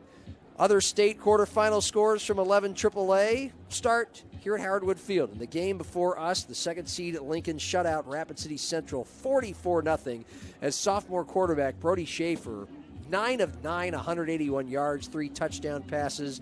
Josh Myers and Javen Augustus combined for 129 yards on the ground.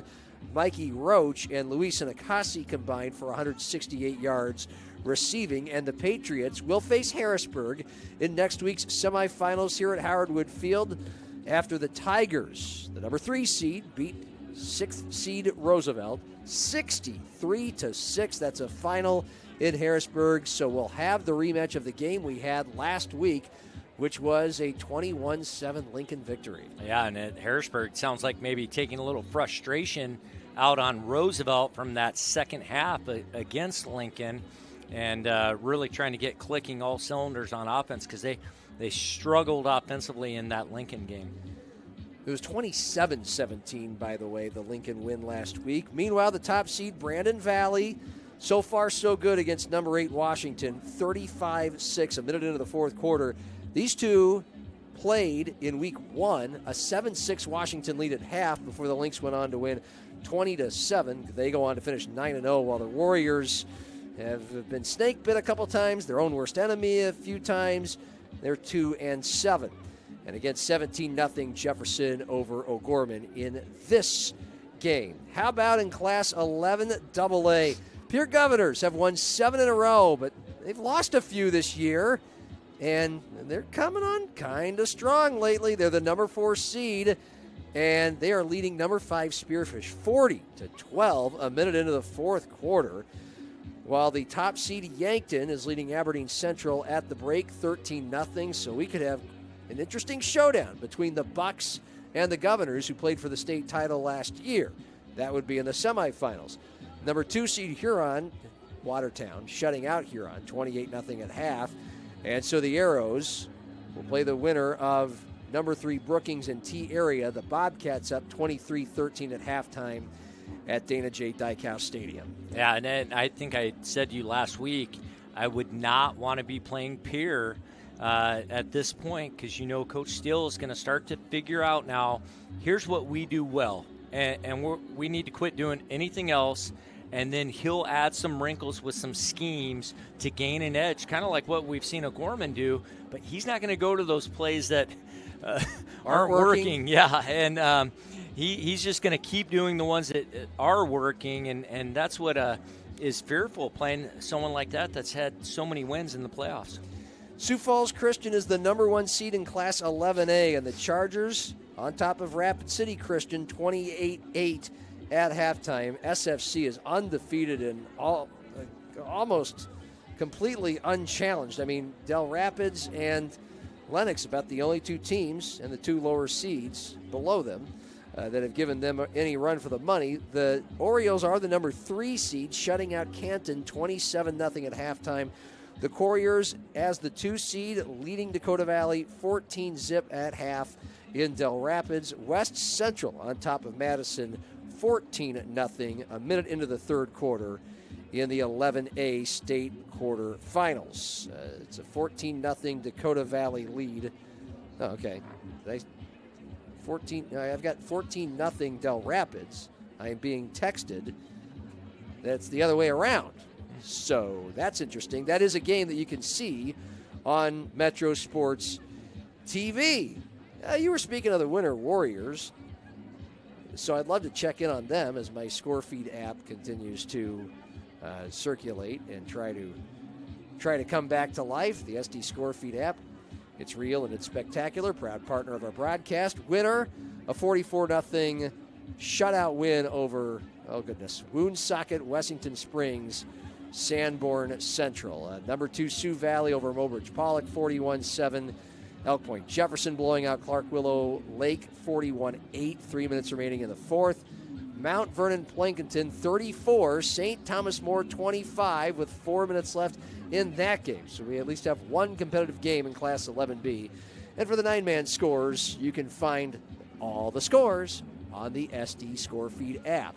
Our score at halftime at Howard Wood Field is number 4 Jefferson leading number 5 O'Gorman 17-0 off 3-night first half turnovers in the state quarterfinals. We'll come back, more halftime, second half eventually. The Knights, for what it's worth, will get the ball first on our simulcast. Fox Sports 98.1, Metrosports.tv, and DakotaNewsNow.com. Touchmark at All Saints, you're going to be surrounded by history. When you drive up to our community, you are impressed by the beautiful campus all around. This community is a combination of the old and the new. The old on the exterior, but your apartments are impressive. I've never been so pampered in my life. So it's the combination of both the history and modernization that makes it fun and enjoyable. Starting the first bank in South Dakota was the easy part, earning the confidence of local farmers, helping families account for their dreams, and securing the future for countless businesses took us a little longer. We owe it to the hard workers, big dreamers, and forward thinkers out there. Thank you for making South Dakota a great place to call home.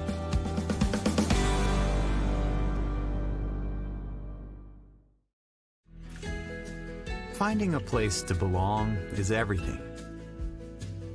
It's where you can make a difference, where you're heard, where you have a team that supports you and the benefits you deserve.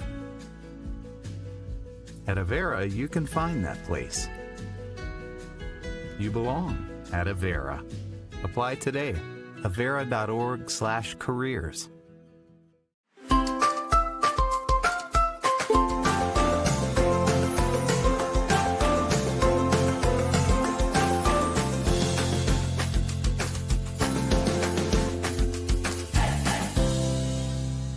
Experience it all. Follow your academic and career goals and your love for the arts, music, and competition that thrills you. Learn from award-winning faculty and in classes where you are more than a number. Build lifelong friendships at game day experiences and in student organizations for all interests. At Augustana, you don't have to choose. Live and learn in the heart of South Dakota's largest city, where job opportunities, networks of professionals, and a hometown feel await you.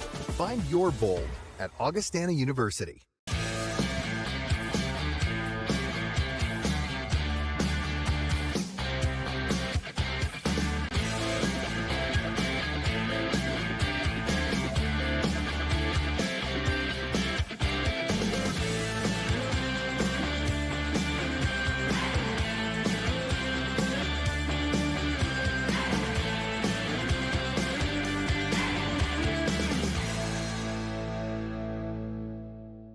What does First Alert coverage mean to you? It's your first alert to breaking news, because when news happens, you shouldn't have to wait. It's keeping you informed on the issues that matter and updating you with the latest information. It's weather every 5 minutes, because we know your time is important. It's covering state and local politics, because decisions from City Hall to the State House affect you most. Dakota News Now, your First Alert station.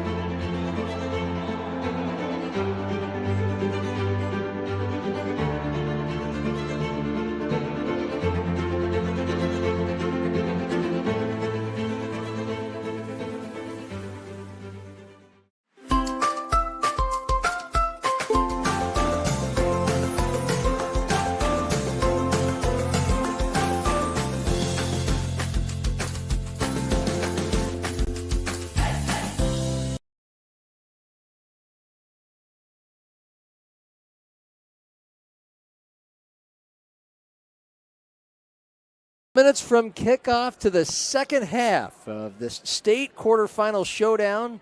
A couple schools on Sioux Falls' west side. The Jefferson Cavaliers, the new kids in town, 4th year as a program. State champions in year number 2 years ago, 2022. And they are the 4th seed in this year's 11 AAA bracket. On top of number 5, O'Gorman, 17-0. If you're just tuning in, you missed O'Gorman turn it over 3 times. 2 of them, well, they actually turned it over 4 times, and they were all very costly.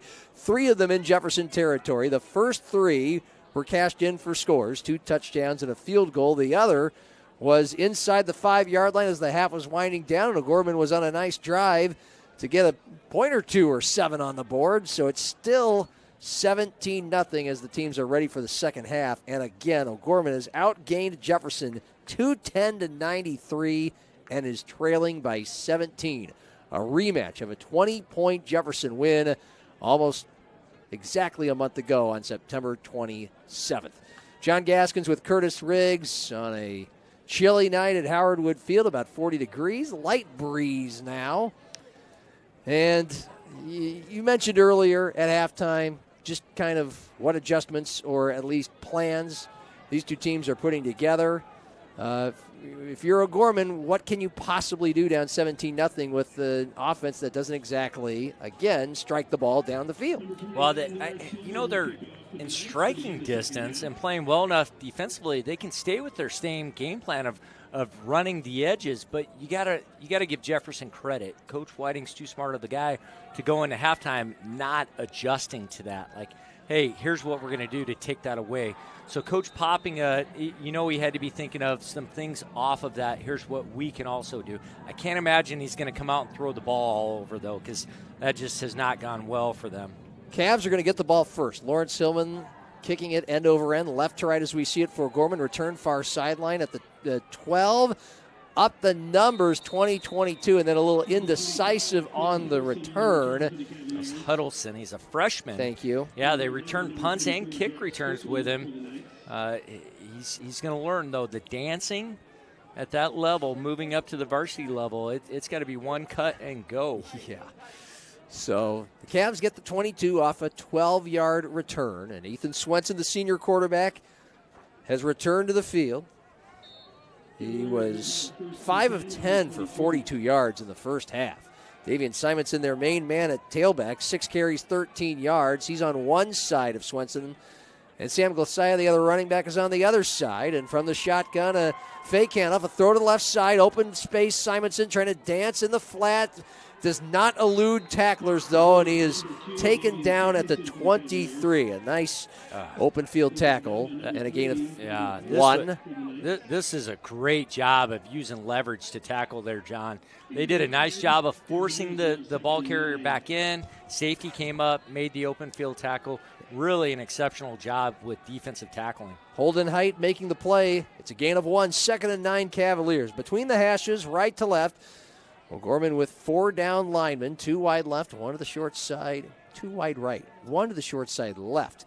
Swenson hands it off, and Simonson, behind blockers left side, is able to sneak his way across the 25, muscle his way forward to the 27, a 4-yard gain for Davian Simonson. Meat and potatoes for Jefferson on the first 2 plays of the second half, up 17-zip. And it'll bring up a 3rd and 5. The Cavaliers do not huddle. 3rd and 5 near hash. Right to left, open field left, 3 wide right. Swenson with a single back, that's Simonson. They all get their play call from the sideline. They all look at their plays on their wrist. 4-man rush for O'Gorman. Swenson steps back, throws right, snagged for a first down. Falling down immediately on the far hashes at the 38, Jordan Detler's first catch of the night, an 11-yard gain, and Jefferson in business, a First Dakota first down. Yeah, and that's that one Detler had go off his chest the first half. Swenson throws that curl route with some confidence because, boy, there's a lot of traffic. Hamrick and Schlemgen were both right there next to the Detler, the receiver. Jordan Detler is kind of the most experienced receiver on this Jefferson squad after they lost 2 of their burners, their 2 best downfield threats to injuries in the regular season, Eddie Moball and Jace Munson. Unzen. First down 10, throw to the right side, and it's caught far boundary and just taken out of bounds at the 44. A 5-yard gain. They go right back to Jordan Detler, a 5'9 senior, averaging about 3 catches for 47 yards a game. And so a 6-yard pickup, back-to-back passes to Detler, and it brings up a 2nd and 4. Over 2 minutes now into the second half, a 17-0 Jefferson lead in the state quarterfinals. From the O'Gorman 45, far hash right to left, Swenson gun, 4-man rush again, handoff Simonson left side, tries to stretch through tacklers. Oh, he made a nice little cut, tunneled through defenders, and got a first down to the midfield. That appeared to be a very special 5-yard run. It's actually Sam Glasiah, a First Dakota first down for Jefferson. Yeah, it looked like Schlemgen was going to have him for a 2-yard loss, and he just made a quick cut to get back inside and go against the flow for a first down. So it ends at the O'Gorman 49, and the Cavaliers have another first down between the hashes right to left.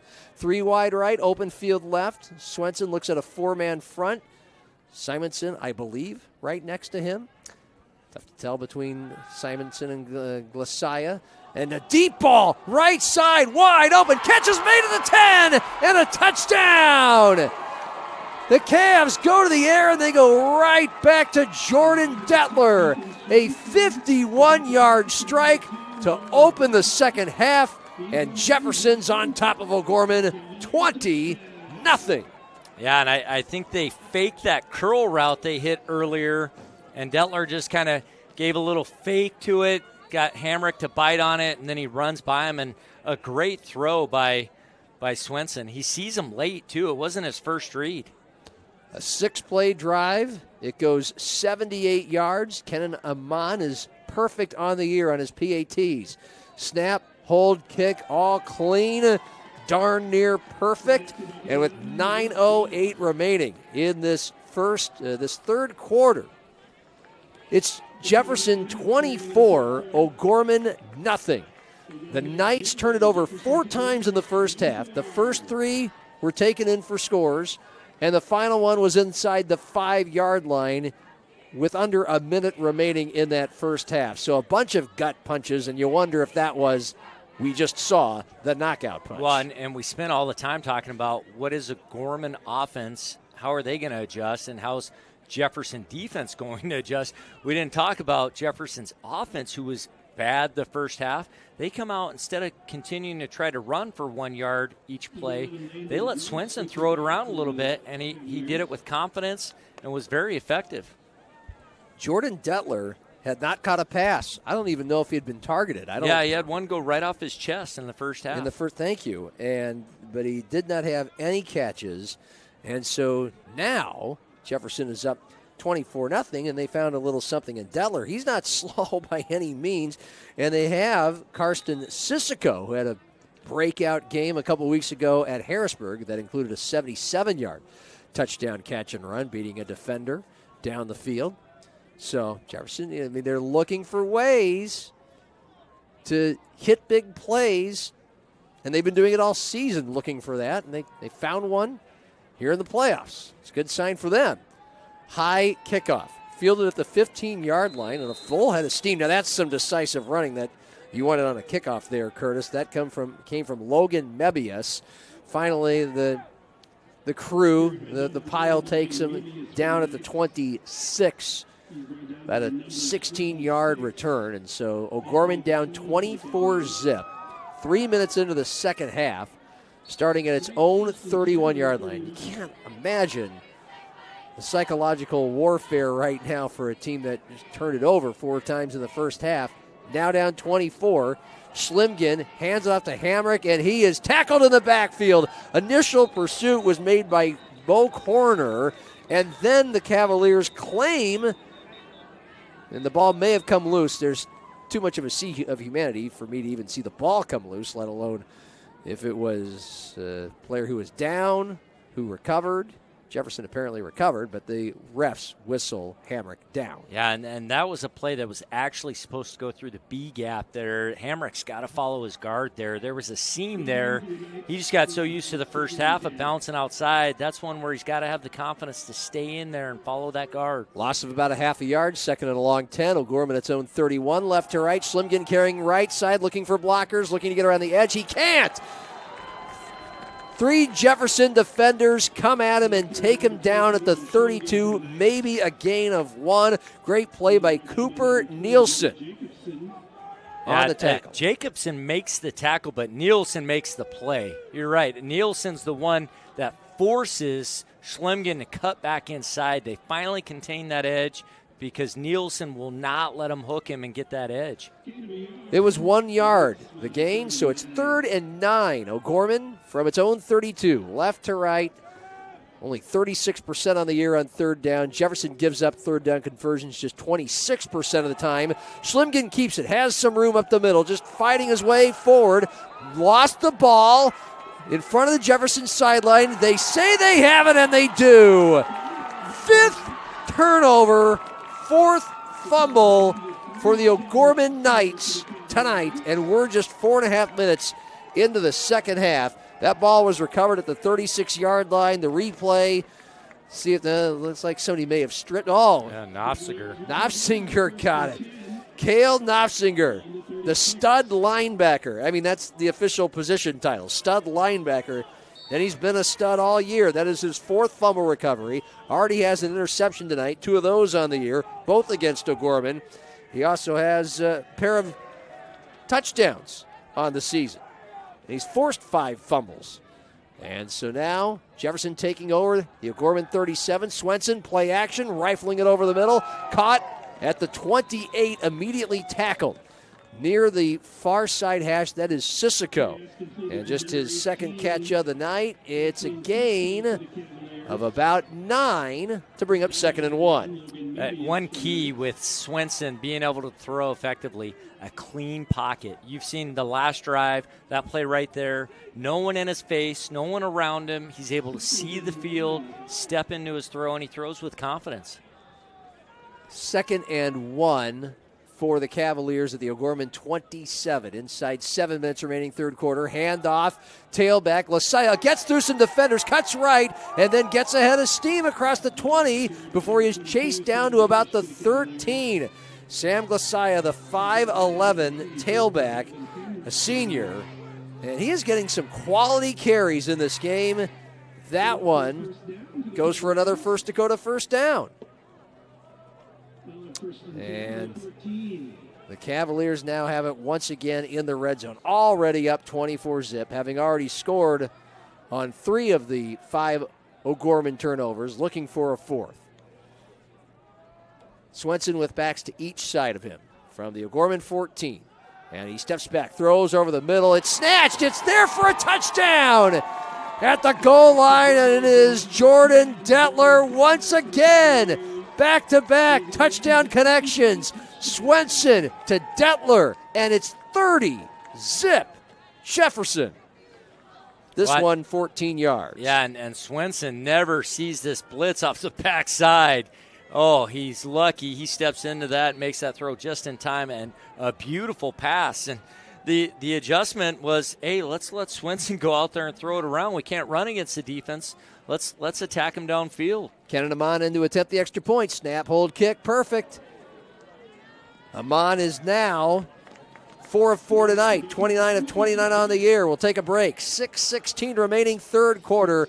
Jefferson 31, O'Gorman nothing in the state quarterfinals on Fox Sports 98.1, Metrosports.tv, and DakotaNewsNow.com. In nursing, where you work matters. At Avera, we build Team Green around you. With a culture that values and supports you. Leaders who listen and care about your success. And benefits to reward the great work you do. The grass is greener at Avera. So join Team Green. Learn more at avera.org/careers.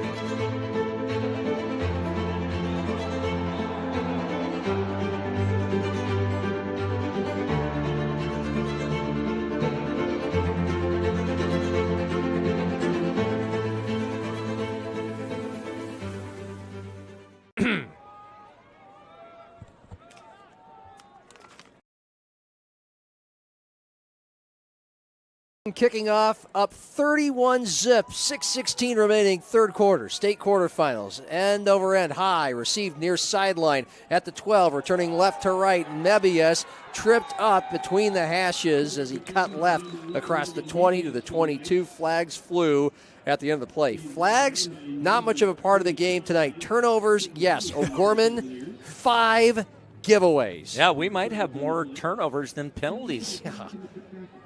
Yeah. A legal block in the back whistled on O'Gorman. When it rains, it pours for the Knights right now. They outgained Jefferson 210-93 in the first half. I mean, they really had some things going with an offense that feels very limited. Of course, Sullivan Schlimgen doing a lot of the damage. Gavin Hamrick was catching and running for a bunch of first downs, but the Knights fumbled 3 times and threw an interception. And the first 3 times Jefferson would score, one of them on a touchdown, a scoop and score to open scoring late in the first quarter.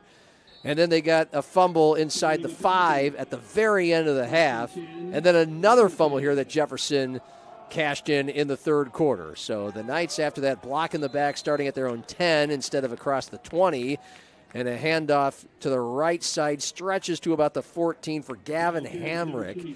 The transfer from Brookings, built like Sullivan Schlimgen, rather strong at 6'3", over 200 pounds. And it's a gain of about 4 yards to the 14. Well, and Black is back at quarterback now. He's struggled. He has struggled tonight. He's the interception, fumble and interception, the first 2 turnovers of the game from Black. He throws it right side, caught, and for a first down on the near sideline of the 20 yards. Well, he got that ball out fast, and the Cavs were right there to get to Dawson Bauer at about right at the 20, and actually they mark it at the 21. A gain of 7, a First Dakota first down for O'Gorman.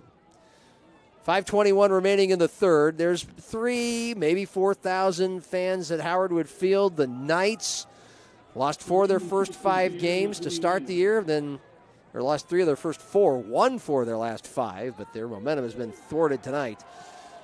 It was a lot of self-inflicted wounds, and they almost throw an interception. Black was trying to throw a short pass over a mass of humanity. It was tipped and falls feebly to the turf at the 25-yard line. They've tried this play to the tight end 3 times now, and every time it has not gone well. And that one actually, if it wasn't going to be tipped, it was going to be intercepted and probably for a touchdown, because number 20, Jacobson, was breaking right in front of the tight end. Austin Miller, 6'6" defensive end, making the tip to bring up 2nd and 10 O'Gorman at its own 21, left to right, near hash. 3 wide left, and that is where Black is looking as he steps back and throws wide open. Schlimgen catches it. Far numbers 45, down the far sideline midfield, tripped up at the 40. He may have gotten to the 35, or else he was gone.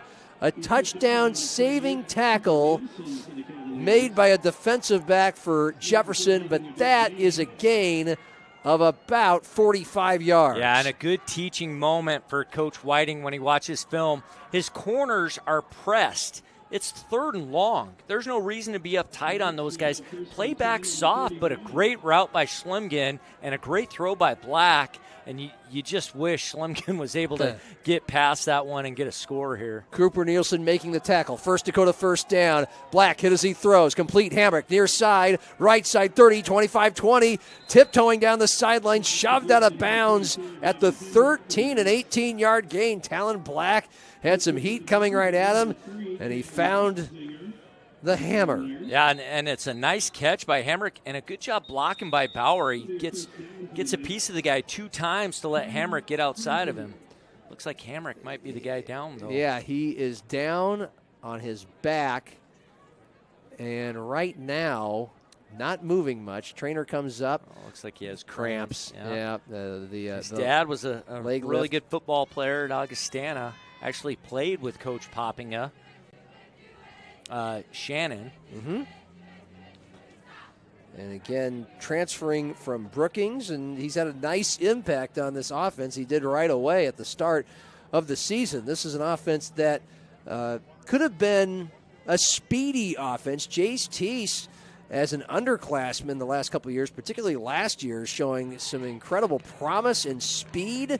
returning kickoffs. And as a running back, though, just really didn't get untracked the first couple games that we saw at O'Gorman, and since has left the team. And so that has left Hamrick as, that could have been a nice lightning and thunder combination. It's just kind of been all thunder with Hamrick and Schlimgen as the main ball carriers for O'Gorman.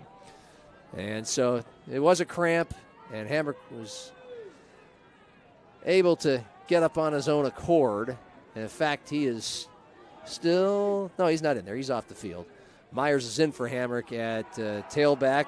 Play action, 1st and 10 O'Gorman from the Jefferson 13, and Black decides to tuck it and run and gets as much as he can off the right side before he runs out of real estate at the 12, and that's just a 1-yard gain on a First Dakota first down. 4:15 remaining, third quarter. O'Gorman trailing Jefferson 31-zip on the wrong end of 5 turnovers. And they're huddling, so they're not exactly hurrying it up to try to peck away at the scoreboard. Not their forte.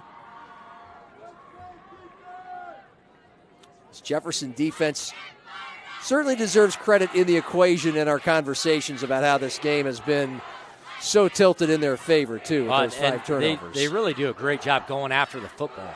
And nice fake by Black off the right side, so then he takes it left, and finally some forest green jerseys greet him at about the 10. It's only going to be about a 2-yard gain, so the wall caved in quickly on the quarterback keep. A gain of about 3 to the 9-yard line. O'Gorman goes inching towards its first score of the game, down 31-zip. The interceptions happen. Fumbles, though, are created, and that's something you see Jefferson. They go after the football every time they have someone stood up and they gang tackle. 3rd and 6, Knights from the 9. Schlimgen turns the corner off the left side, barrels his way forward 5 to the 3 before some Cavaliers greet him. And some hard hitting as some bodies need to be helped out of the pile.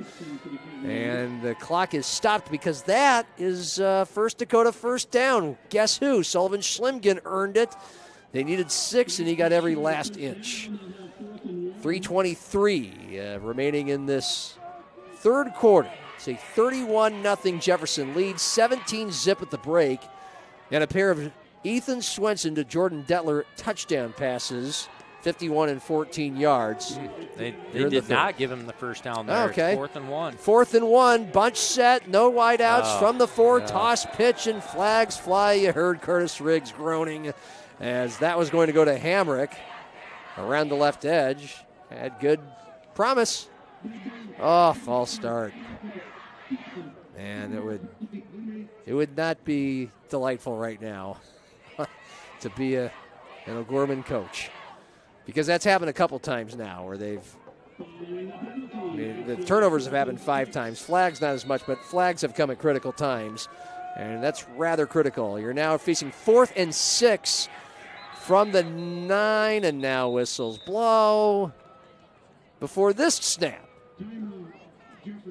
And Jefferson, the defense calls the timeout. Ed Whiting and his crew looking to preserve the shutout, and they have a 4th and 6 coming up. 2:58 remaining third quarter. It is 31-0 Jefferson. Earlier today here at Howard Wood, Lincoln a 44-0 victor in the matchup with Rapid City Central. So the number 2 seed Patriots will face number 3 Harrisburg in next week's semifinals. That will be our Avera Health Game of the Week here on the simulcast. The Tigers beat Roosevelt 63-6. Brandon Valley, it's a final. Top seed Lynx are now 10-0, a 35-6 win over Washington, ending the Warriors season at 2-8. I mean, someone like O'Gorman, the ups and downs, Washington, oh my goodness. They so much talent, and yet one week you'd see them score 34 points, the next week 0 against Rapid City Central. Yeah. They lost to these Knights 35-33 a week after going out and losing to the Cobblers 3-0. And that is ultimately what put them in the number 8 spot, having to face the 800-pound gorilla, Brandon Valley. First Sioux Falls schools to ever have the 8 seed. Yeah. I did not know that. 4th and 6 off the timeout. O'Gorman from the Jefferson 9. Again, a bunch set. Sullivan Schlimgen was going to run. Now he's going to throw left. Wide open. Catch is made and a touchdown across the pylon at the front of the goal line. The Knights are on the board. Yeah, and it's a great play. It's one you see colleges do quite a bit. The tight end on the right side is going to delay and then shoot across. They could have got a penalty, though. Number 4 is blocking. You see him blocking in the end zone? That should be a penalty, but I'm sure the official's like, hey, they got one here. They finished this finally. They've earned it. Jace Moeller with his first touchdown catch of the year. And for Talon Black, it's his 10th touchdown pass. Schlimgen's stats tonight. Sorry, Schlimgen. I mean, he's got a touchdown pass. He's got a long catch. He's got, a lot of rushing yards. Who knows how many tackles? I mean, really, he should be the player of the game, even though they're getting handled rather easily here. Make a case. Yeah. You never have to give it to a player from the winning team. That is Schlimgen's 4th touchdown pass of the year. He also has 9 touchdown runs, 7 touchdown catches. Snap, hold, and Lawrence Hillman's point after attempt is good. 2:51 remaining in the third. It's 31-7. Jefferson over O'Gorman. You made the comment about Schlimgen, very potentially could be all state on both sides of the ball. The problem will be what position on offense. Where do you give it to him? Offensive, maybe utility if they have something like that. I guess. He's listed as a fullback. Yeah. Which is, in an offense, when you think fullback, you think like an ice set offense. Yeah, I think early in the season, when we saw him those first 2 games, they thought he would be Ryland Satter. And they saw quickly that maybe he could be, but we also need him in every other spot, too. Well, you're mentioning Ryland Satter, who is very much another Swiss Army knife, big, strong kid, plays both sides of the ball, and he's now at North Dakota State. Yep. Also, earlier you mentioned Henry Theobald, who was both a receiver and a defensive back. He's at the University of North Dakota as a cornerback. Those are big losses. Yeah, well, Maverick Jones at St. Thomas. Yeah, that's right. Maybe. He is statistically the best running back to ever play at O'Gorman. I thought he was really the glue that always kept them together year in and year out. And by the way, Rick Lynch is our very own personal stat boy for tonight, coming in and correcting our mistakes. And of the dozens I've had tonight, onside kick for O'Gorman, and it's recovered. Nice pounce on the ball at the 48 because they're kicking off from the 40. So they got the 10 yards and still gave themselves a chance, but a nice job by Jefferson to get on the ball. I believe that was Cooper Nielsen making the recovery at the 47. But, of the dozens of mistakes I've made tonight, the one that got Rick Lynch from O'Gorman into our booth, as he heard it 2 booths down, I sold Sullivan Schlimgen short, saying he had a 32 on his ACT. He actually had a 34. And I think now I'm in jeopardy. Now that's a little more question. That's putting me in a predicament now. Handoff for Jefferson. Simonson around the left edge from the 47. He gets to the 49. Guess who got the stop? Sullivan Schlimgen, number 2 on number 2 crime, a 2-yard gain.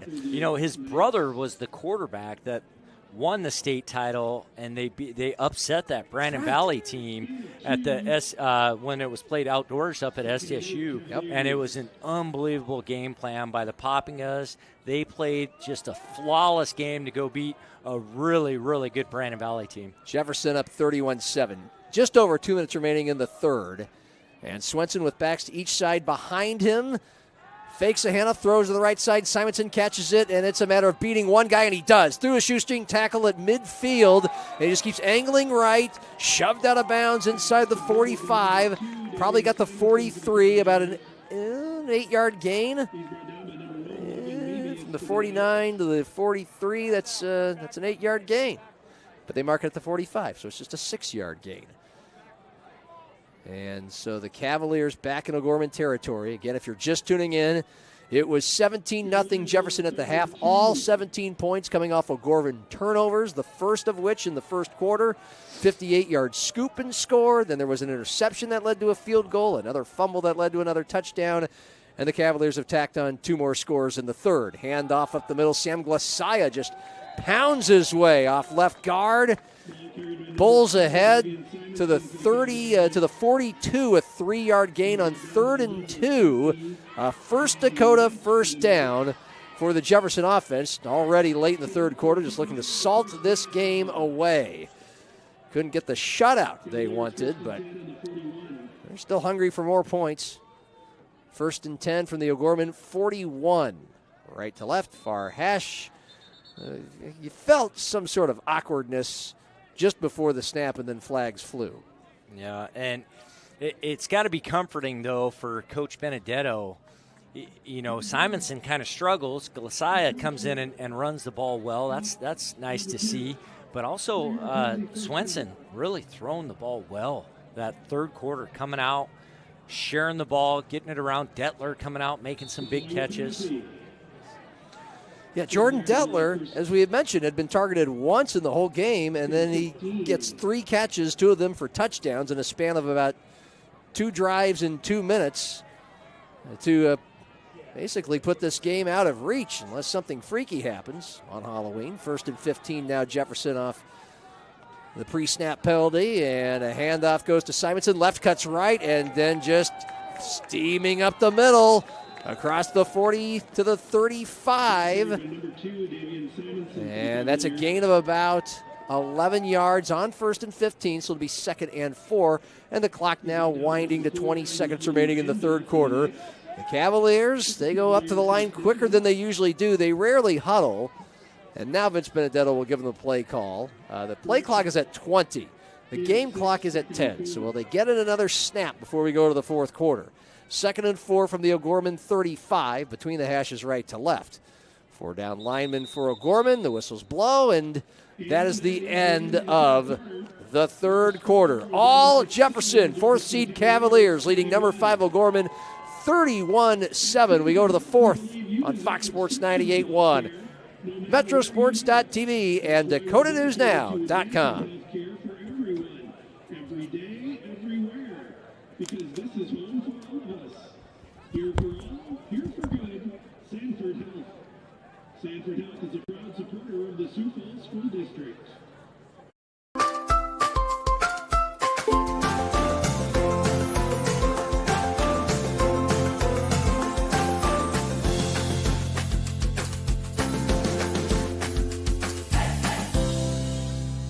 Experience it all. Follow your academic and career goals and your love for the arts, music, and competition that thrills you. Learn from award-winning faculty and in classes where you are more than a number. Build lifelong friendships at game day experiences and in student organizations for all interests. At Augustana, you don't have to choose. Live and learn in the heart of South Dakota's largest city, where job opportunities, networks of professionals, and a hometown feel await you. Find your bold at Augustana University.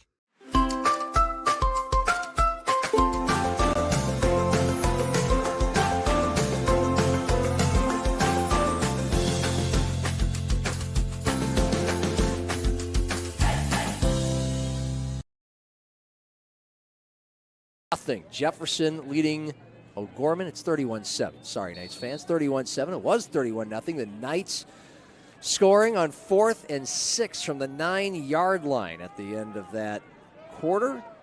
Jefferson has the ball to start the fourth. 2nd and 4 from the Knight 35. They operate left to right between the hashes. 40-degree night, dry, clear, dark with lights on. 6 down lineman for O'Gorman. Fake handoff. Swenson pressure coming both sides. He has to get rid of it and throws a dart to the feet of Simonson, incomplete. And it'll bring up a 3rd and 4 for Jefferson. Yeah, you see the difference of when Swenson throws in that controlled, open, clean pocket compared to when there's congestion and traffic around him. His feet he starts to dance, and you see a lot of errant throws in those situations.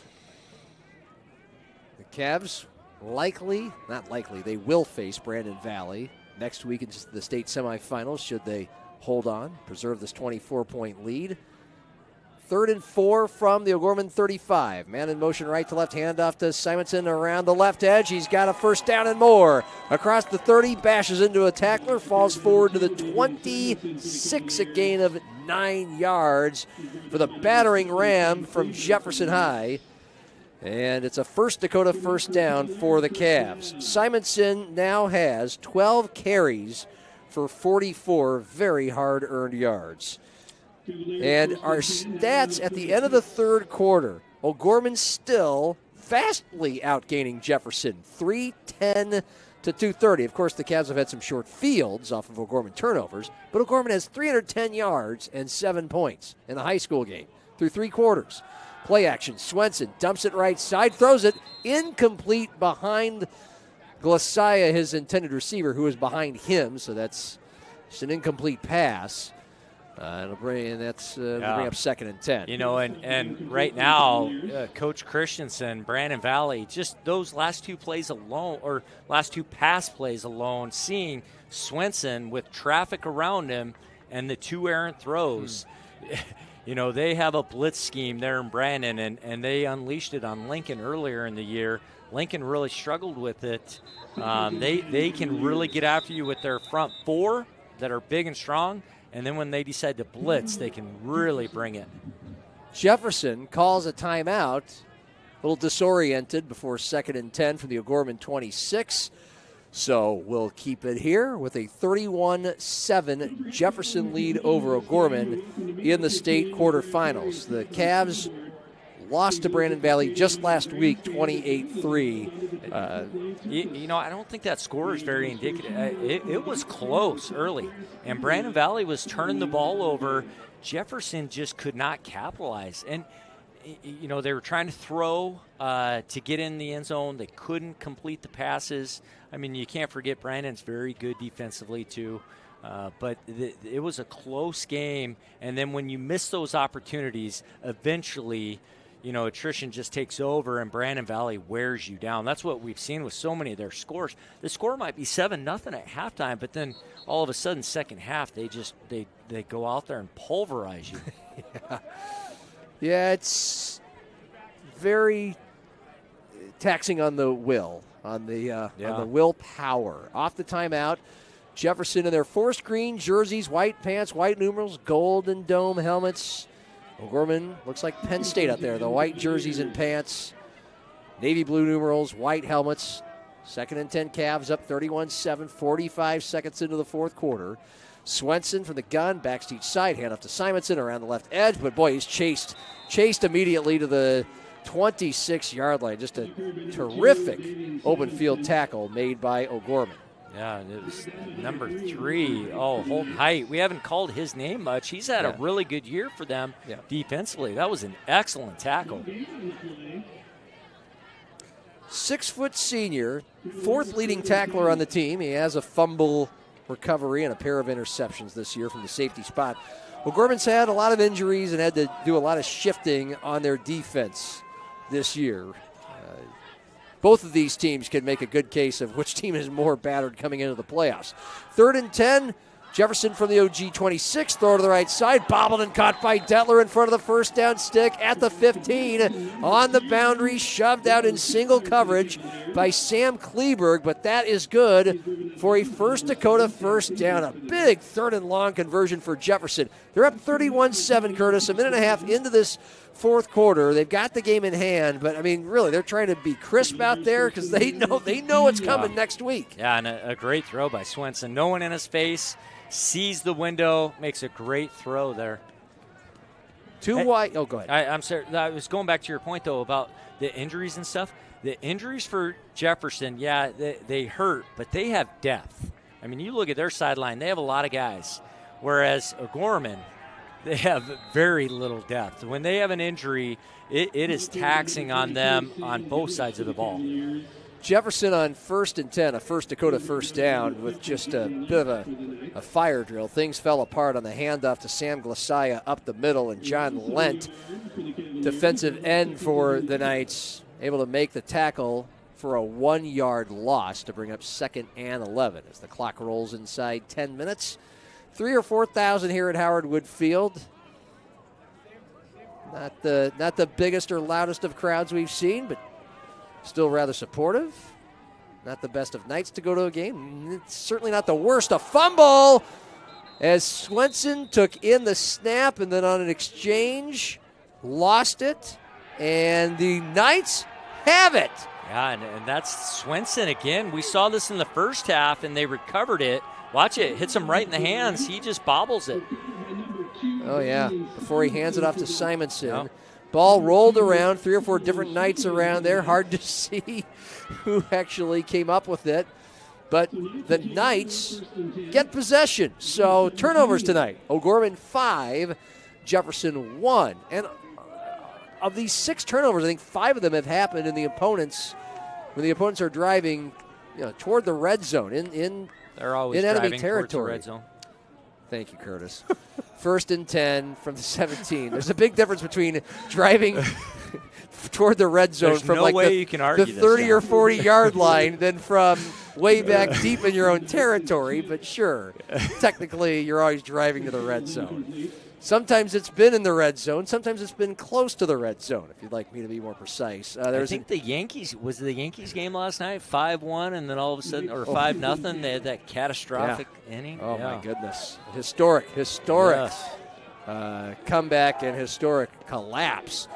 Incomplete pass on 1st and 10. Just a short pass to the right side. Talon Black is in at quarterback. He throws it again to Hamrick. He catches it on the right side and then just bursts right up the middle after the catch from about the 18 toward the first down stick on the far hashes at the 28.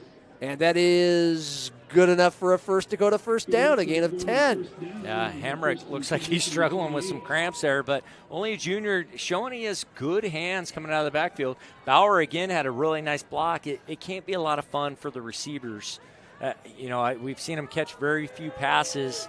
Had to do a lot of blocking tonight. A lot of the passes have gone to the running backs. 5 catches, 65 yards for Hamrick receiving tonight. Now a throw to the left side. Schlimgen catches it. Open space 30. Angling 40. Across midfield. Couple guys chasing him. Oh, he just keeps on fighting for more yards. You're going to have to do more than just put your hands on Sullivan Schlimgen. Yeah. Holden Height eventually forces him to fall ahead, and he falls right ahead into Holton Height at the 25. Nofziger. That's Nofziger. Yep. Yeah. It looked like Derrick Henry, is coming with that stiff arm on the sideline, and Nofziger just does enough to stay in front of him. But Schlimgen really showed a burst going down the sideline, and that's why Texas Tech offered him, because they saw how well he ran in track. Now a flag flew shortly after Schlimgen caught that pass at the 35. It's a hold on the tight end, Jace Moeller. So a healthy gain of about 47 yards negated. And meanwhile, poor Hale Nofziger, who had to fight for several yards to tackle Sullivan Schlimgen as he was coming at him like a Mack truck, and banged up on the play. His helmet is off, and he is walking toward, obviously, the training table and kind of favoring his right leg. One thing, Schlimgen has exceptional hands. And someone just asked me, hey, what position is he going to play at State? Well, whatever they want him to play. I mean, that'll be you would think linebacker. I mean, with his size and speed. But, boy, like right there, I mean, that was exciting to see him get out in the open field and the soft hands making that catch. Yeah, it's tempting when you see a guy that big coming downhill with some speed and some reckless abandon. 1st and 13 now off the penalty for O'Gorman at their own 25. Down 31-7. Early fourth quarter. And a tackle deep in the backfield. They could not get a play unfolded to Myers. A loss of 7 yards on a handoff. Well, and Isaac Myers right here is thinking, why are you giving this to me? This is a read, and the defender's there waiting for him, and Black, he's thinking, boy, Black doesn't like me. Either it's an RPO and Black's got to throw that, or it's a run read and Black's got to run that. Anthony Patron, who had the scoop and score touchdown in the first quarter to get the scoring started, made that big tackle for a loss. Play action, RPO, throw to the right, caught. Far sideline, 20. Oh, some speed. 25, 30, 40, breaking out of a tackle in midfield. Making guys chase, spinning through tackles. Sullivan Schlimgen finally down all the way to the 26. A short pass, a catch and run of about 50 yards for Sullivan Schlimgen. I mean, incredible. Goodness. And the best part about that, was he got up and went right back to the huddle, and then the coaches now took him out to get a little water. The kid has just got a heart of gold. Putting on a show. It's the Sullivan Slimgan show, even though Jefferson is leading O'Gorman 31-7, 7-10. And ticking in the fourth quarter. And a bobbled snap, Talon Black picks it up off the turf, rolls right, throws it away. He had some heat coming from his left side, chasing him right and far to the far sideline. Nice defensive play by Trevor Nielsen will bring up 2nd and 10. I mean, football, the ultimate team game. There's 11 on both sides on every play, and yet I don't know if I've seen an individual make this big of a difference and be needed this much by a team. You can give your opinion on that in a moment. 2nd and 10.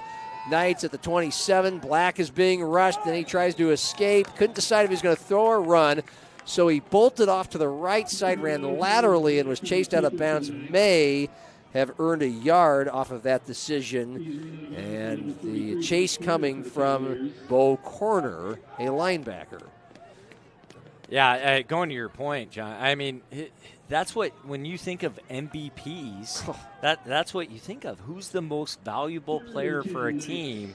Because, if Brandon Valley was to lose their quarterback or someone, they would be able to sustain and fill that need.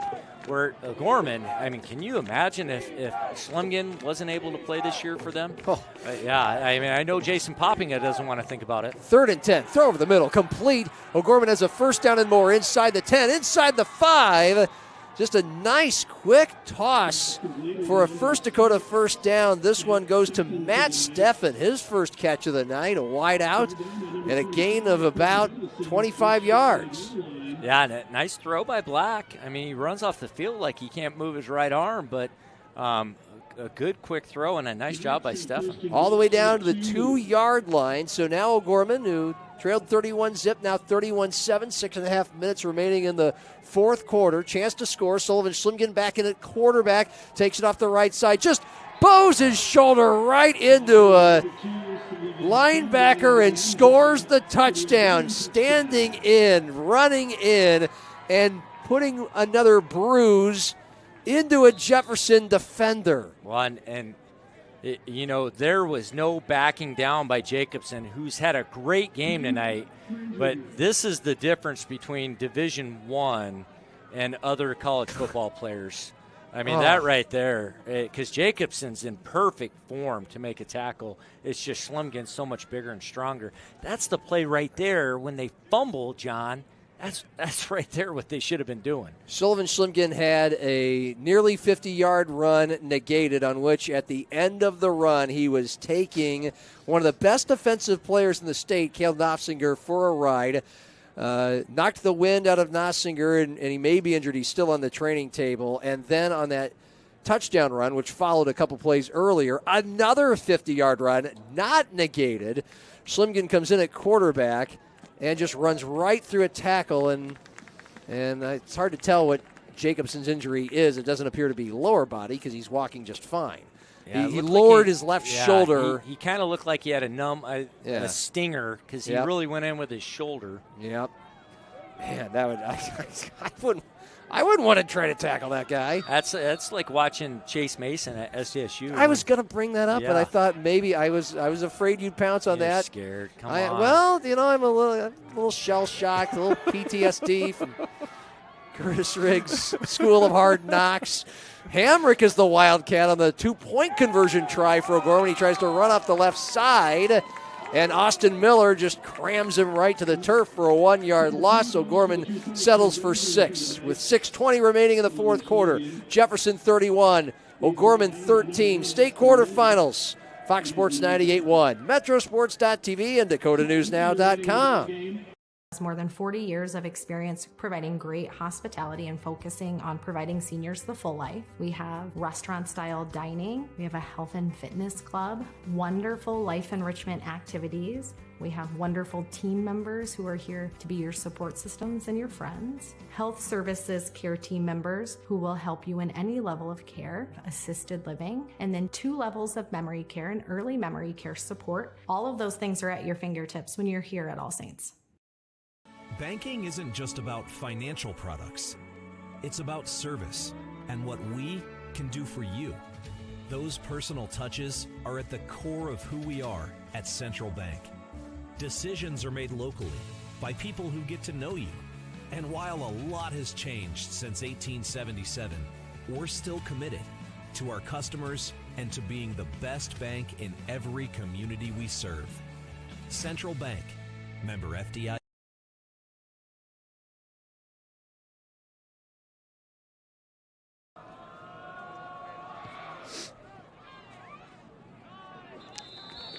The O'Gorman Knights up 31-13, 13 points in a row. Mid-4th quarter, they went for an onside kick after failing a 2-point conversion. And once again, Jefferson able to be alert and pounce right on it at the 45-yard line of Jefferson. So great starting field position for the Cavaliers, who's led 17-0 at the break, all off of O'Gorman turnovers, 3 of them in the first half that Jefferson scored on alone. They had a 4th at the very end of the half as O'Gorman was trying to score to take this down to a 10-point lead, and Sullivan Schlimgen fumbled, and that ended that. And then a couple more turnovers in this second half, and a couple of touchdown passes for the Cavaliers from Swenson to Detler. 6:16 remaining in the 4th, and the Cavs take over at their own 45. Handoff, tailback Simonson. Right, then cuts left, has some blocking up the middle. Runs through an ankle tackle at midfield. Tripped ahead to the 47. A gain of about 8 for Davian Simonson, who's creeping up the ladder with yards tonight. Had 35 at the end of the 3rd off 11 carries. Things have opened for him a little bit more as you figure Jefferson's wearing down a tired O'Gorman defense. It was surprising, though. You gave a stat earlier in one of the games we had Simonson. He runs so hard and he seems explosive, but he hasn't had a run over, I think you said 18 yards. I mean, that was week 7. I'll get to that in a moment. 2nd and 2. All high snap. Swenson, it just falls on it. It went up through his fingertips, and he catches it in the air as his momentum is going backwards. He just falls on it back at the 43 of Jefferson for a loss of, wowzer, that's going to be about 10 yards. And that one is the new center. Carson Hughes is at center now. Brady Altenberg was their center, and he ended up breaking his leg in that Harrisburg game, and they're still going through that transition. Yeah, Simonson, who came into the game with 125 carries on the season, averaging 5 yards a carry, so 91 yards a game. He's an excellent tailback. His longest run is 28. Yeah, I mean, that's surprising, especially with some of the teams they've played. Yeah. You would think a Rapid City Stevens, hey, he's going to break one for 45, but has not happened. Timeout, Cavaliers. That is their final timeout of the second half. 4:44 remaining, 4th quarter. 31-13, Jefferson lead. And yeah, I mean, Jefferson is not a big play offense. They finally got things rolling with a 77-yarder from Swenson to Karsten Sissoko a couple weeks ago in Harrisburg. But by and large, it's, two of their best playmakers, 2 of their track stars, Jace Unzen and Eddie Mulbaugh, were injured throughout the season, and it's kind of limited their ability to make big plays. And Unzen was a kid who broke a couple of big, I think 3 kickoff returns for a touchdown. And so Benedetto trying to make the most of what he can out of what he has. He has some good pieces. Well, when you still have now Cisco, Detler, hopefully they get Whiting back at tight end. We talk about how they have depth. Brady Altenberg goes down at center, and you move Carson Hughes in there, big, strong kid. Those aren't the luxuries that O'Gorman has. Right. It's unfortunate we didn't get to see and talk about Edward Whiting tonight. 6'6", junior with offers to a bunch of Division I schools, but Michigan State being the latest. Big Ten, 3rd and 10. Oh, another bad snap. Off a timeout. Swenson had to chase it all the way back to the 25. So the first snap was high over his head. He catches it, falls down. It was about a 10-yard loss. This was a line drive snap through his hands all the way back inside the 30. And so the Cavaliers just lost in 2 snaps about 20 yards. Well, and then it becomes a mental game, like a hitch in your swing. But part of it, too, though, Swenson can be in a better stance ready for that. He was fading away before that ball even got to him. And now it's 4th and 27 O'Gorman with 4:37 remaining. And the Knights call a timeout. 31-13, Jefferson with the lead. Again, Brandon Valley cruising to victory tonight over Washington in Brandon. So the Lynx are the number 1 seed at 9-0. They'll have a rematch of last week's 25-point win here over Jefferson in the state semifinals next week. Number 2, Lincoln, will be hosting number 3, Harrisburg, here at Howard Field in our Avera Health Game of the Week and the final one of the 2024 season. So the Cavs will punt on 4th and 27. I know that was a big decision. And meanwhile, a returner back at the 42 of O'Gorman for O'Gorman. Wilmoth, we haven't seen him much in the second half. Line drive, wind behind him, short. Returner lets it go, bounces 45, and then kind of doesn't take much for it to come to a halt at the 42 of O'Gorman. 4:24 remaining, 18-point game, not nearly as comfortable as 31, 7, 8, 10 minutes ago. I haven't been able to see a lot of the AA and A players this year, but seeing a lot of the AAA, John, you and I both have, Schlemgen, I think, is by far the Gatorade Player of the Year. You try to look at who is that best player in AAA, but I don't know if he'll get it because of what their record will end up being. Here's a handoff around the right edge for O'Gorman. It's Sullivan Schlemgen. That play started at the 42 of O'Gorman. It stretched horizontally most of the way. He couldn't get around the edge. Nice tackling by the Cavs. A 4-yard gain to the 46. It's 2nd and 6. Schlemgen has close to 200 yards tonight. I'll dial this in a second. Hamrick gets a handoff off the right side, just keeps angling toward the boundary. Got the First Dakota first down. Past the stick of the Jefferson 48. A gain of about 7, and there is an injured Knight writhing in pain. That's Hamrick at the end of that run, so they'll call an injury timeout with 3:56 remaining fourth quarter, and Jefferson up 31-13. Schlemgen, through 3 quarters, had 19 carries, 113 yards on O'Gorman's last drive, and this is without a 35-yard run that was negated, but he had another one of 50 and a touchdown run, so he's at least at 180 right now running the ball, and he also has 2 receptions for 48 yards. I don't even remember them.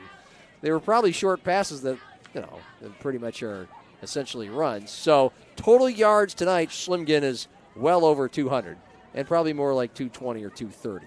With 4 minutes remaining in the game. Yeah, I think when he walks off the field tonight for his last high school game, you can definitely say he left it all out on the field. God. If he can walk, I can't believe he can still walk. Imagine how sore he's going to be. But he's the one, he's the one dealing most of the bruises. Yeah. At 6'2", 220 pounds. So the Knights off the injury timeout, they're able to clear the field. We were so, as we rightfully would be, enamored in the Sullivan Schlemgen conversation that I'd be dishonest to say if I know what the status is of that injured player, but it's 1st and 10. First Dakota first down for O'Gorman at the Jefferson 46. A throw to the left side. It's caught in open space. Tackles missed across the 35 down the near boundary inside the 30. A nice play for Myers. And that's Isaac Myers for the Knights. Yeah, Isaac had a big fumble in the first half, but really a nice job. He gets out in the open field, makes people miss, falling ahead. First down, throw to the right side. Schlimgen in wide open space. 20, 10, touchdown! 24 yards. Sullivan Schlimgen. And all of a sudden, with 3:10 remaining, Jefferson has cut this to a 2-score game. Back-to-back touchdowns from Sullivan Schlimgen in the last 5 minutes. This time, there was nobody near him. Yeah, well-designed play. They faked that screen left, came back to the tight end screen right. It's kind of Schlimgen did our elite training, and Coach Rogers came in and watched him, and he just said he's just a great football player. That was his way of describing him. And they offered him right after that. Lawrence Hillman in to attempt the extra point. Snap is bobbled. It's picked up. Sullivan Schlimgen has it. Angling right 5. Through a tackle at the 3. Dives toward the right pylon. He's got it! The 2-point conversion off the botched snap. Sullivan Schlimgen has made this a 31-21 O'Gorman lead. 3:17 remaining in the game. He has close to 250 yards of offense tonight. Here's the touchdown replay on Metro Sports TV. But now, O'Gorman, 21 points in a row, has made this a 10-point game on a Jefferson offense the last 3 drives that has had very little to show for. Yeah, 2 things. That screen that Schlimgen caught for the touchdown. Mason Harris, 51, outstanding block. He does a great job getting in space, securing, and selling the wall. You'll see it up here. They sell it well. There's 51 right there. Just locks it in, secured, perfect. And then, Coach Popping drew up that bobbled snap and run it in. Come on, give us your best effort here, Schlimgen. Show us something else here. So, wow, 3:08 remaining. O'Gorman has tried onside kicks on each of its 2 previous scores unsuccessfully. And this season's on the line. They got nothing to lose by trying it again. They have 2 timeouts, by the way, if Jefferson does recover this kickoff, whether it be an onside kick or not. Lawrence Hillman waiting for the instruction from the sideline. Equal number of Knights on both sides of him. It is an onside kick. He didn't even kick it. He got it. And the Knights get it. Jace Moeller He got it. recovers on the left side, just beyond midfield and out of bounds. It wasn't even the kicker Hillman who kicked it. It was the player to his right who squibbed it, and that deception may have been enough. It was also perfect, and a recovery right on the spot by Jace Moeller. And what an amazing turn of events here in the state quarterfinals at Howard Wood Field. Jefferson was up 31-0 midway through the third. The Knights have tacked on 3 touchdowns, 2 of them in the fourth, and now with 3:14 remaining, 2 timeouts, have it at the Jefferson 48. All the momentum on O'Gorman's side. And the Knights have Talon Black at quarterback from the pistol. Back to the right of him, wides to each side, play action, rolling right, throwing. It's bobbled and caught about the 45 and tackled. No, check that at the 47. How did he hang on to Sullivan it, Schlimgen, Yeah, a 1-yard gain. And so that brings the clock to 2:50. 2nd and 9, O'Gorman from the Jefferson 47. A handoff up the middle. Hamrick has some room, and he muscles his way across the 40, close to a First Dakota first down at the 38. It is a First Dakota first down. Yeah, and that was a wham play. They used Schlimgen to block the nose guard for Hamrick going through the A-gap there. Knights going no huddle. Talon Black, rush up the middle, throws it away to the right side. Nobody in the area code. It was just a bust right up the middle from the pass rusher. And John, they're trying to throw these screens, but Coach Whiting for Jefferson's telling his D-line, guys, just chase the lineman. just run with the linemen. We'll bring the linebackers to get pressure. You guys stay on the offensive line. The good news for O'Gorman, that stopped the clock. 2:31 remaining, fourth quarter. Jefferson up 31-21. The Knights have scored the last 21 points, just recovered an onside kick. 2nd and 10 from the Cavalier, 38 right to left. 5 down lineman Jefferson. Black steps back, throws over the middle. He's got an open receiver. It's caught at the 10. And what happened? The whistles must have blown before the play started. On Jefferson's sideline. Yeah. And I think it was a false start. Oh, wow. Yeah, I just couldn't hear it. One thing I was going to say, though. Dawson Bauer was wide open. Yeah, at some point, they've got to just throw it downfield. Maybe the matchup on Fields. O'Gorman has Matt Steffen, who's 6'3", against Fields, who's 5'7". Maybe give him a chance to try to go one-on-one. I know Fields gets those a lot and usually steps up to it. But at this point in the game, you got to take some risks. So it's 3rd and 15 for O'Gorman. Down 31-21, 2nd and 15, 2.5 remaining in the game. One wide on each side, Black from the gun. Hamrick to his left, a fake to Hamrick. Pressure from the left, and again, Black has to just roll and throw it away to the far sideline. And now, after a highly entertaining and impressive O'Gorman fourth quarter charge, to take a 31-point lead down to 10, it will all ride on a 4th and 15. 3rd and 15. Sorry. And Coach Whiting's just going to keep bringing the house. He's going to keep blitzing, but now he may drop some safeties back to help a little bit. 3rd and 15 from the Cavalier 43. The Cavs have 5 down linemen. A play action, a rush up the middle, a roll to the right, a throw to the right. And incomplete on the far boundary, sliding to try to make the catch was Jace Moeller, who just recovered the onside kick. And now it is 4th and 15 for O'Gorman with 2:15 remaining in the game, down 10. They've got to figure out a way to at least give him a chance to make a throw here. Yeah, there's been a lot of pressure coming right up at Talon Black. He has had nowhere to go but to scramble and throw it out of bounds.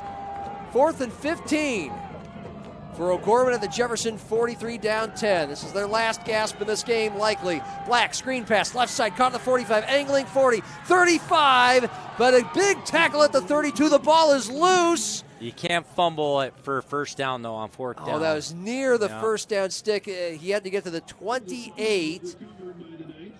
The Knights did recover the fumble at the. No, they should. Yeah. They cannot give this. It's got to go back to the original where the fumble happened unless Hamrick recovered it. Okay. He's the only one that can recover. They're going to try to measure. This is marked at the 28, very near the First Dakota first down. Yeah, on 4th down, Hamrick is the only one that can recover an advanced fumble. Gavin Hamrick. Wow. Yeah, and he does not. Yeah. So that cannot be a first down. Wow. Yeah, and that was the 31-yard line where he went down, about the place that he fumbled. So this is the Raiders, Ken Stabler, fumbling into the end zone. Holy roller. Well, the sticks come out, and this is the measurement. This is the ball game right now in this measurement. I can't believe on Metro Sports we don't have a yellow line. Okay. The extension. Oh, wow. This thing is far short. Yeah. About a yard short. I thought he may have had it. But Jefferson gets the stop on 4th down. And with 2:05 remaining in the fourth quarter, the Cavaliers have the ball and a 10-point lead. 31-21. What a gutsy call, though, on 4-15 to throw a screen pass. It's all. I find it always difficult. You're throwing the ball behind the line of scrimmage, and then you still got to gain all the yards. But maybe that's all they figured they couldn't could protect. do. They couldn't protect. You're there right. hasn't been enough time to get the ball downfield. Are you surprised the ball didn't go to Schlimden on any of the last 3 or 4 plays? Well, I think they tried. They were trying to get it to him on those screens. But like that one right there, that's who you would have loved to have seen carrying the ball. So O'Gorman does have 2 timeouts, down by 10. Jefferson ball, 2:05 remaining. Swenson, 1st and 10 from his own 29. Handoff, tailback Simonson. Knights gang tackle him right at about the 28. He may have lost a yard. And indeed, O'Gorman calls a timeout with 1:58 remaining in the fourth quarter. John, one thing, and O'Gorman may want to do this too. These snaps are an issue right now for Jefferson. Putting someone right on that center and going right into him, so he has to worry about catching that guy and snapping. But Brandon Valley's seeing this, and there, there's one kid there that is stronger than everyone else in the state, and he plays defensive tackle, and you put him right on that center. That the center's worried about him more than the snap. Trying to wrap our brains around what has happened since Jefferson took a 31-0 lead midway through the third quarter. At that point in the game, O'Gorman had turned it over 5 times, and on 4 occasions, Jefferson turned it into points. And the other turnover was O'Gorman inside the 5-yard line in the last minute of the first half, trying to cut the lead at that point to 10. And all of a sudden, the Knights have scored 21 in a row. The Jefferson offense has been stymied. They've had a turnover that O'Gorman cashed in. Sullivan Schlimgen's amazing, almost 250 yards of offense. 2nd and 10 off the timeout. 1:58 remaining fourth quarter. Jefferson from the 29, its own 29, a handoff to the tailback. The Knights had 1 timeout remaining, an easy tackle. Schlimgen right near the play, and that took 5 more seconds off the clock. The Knights call their final timeout, and Jefferson faces 3rd and 10 from the 29. You wonder how many tackles he has, too.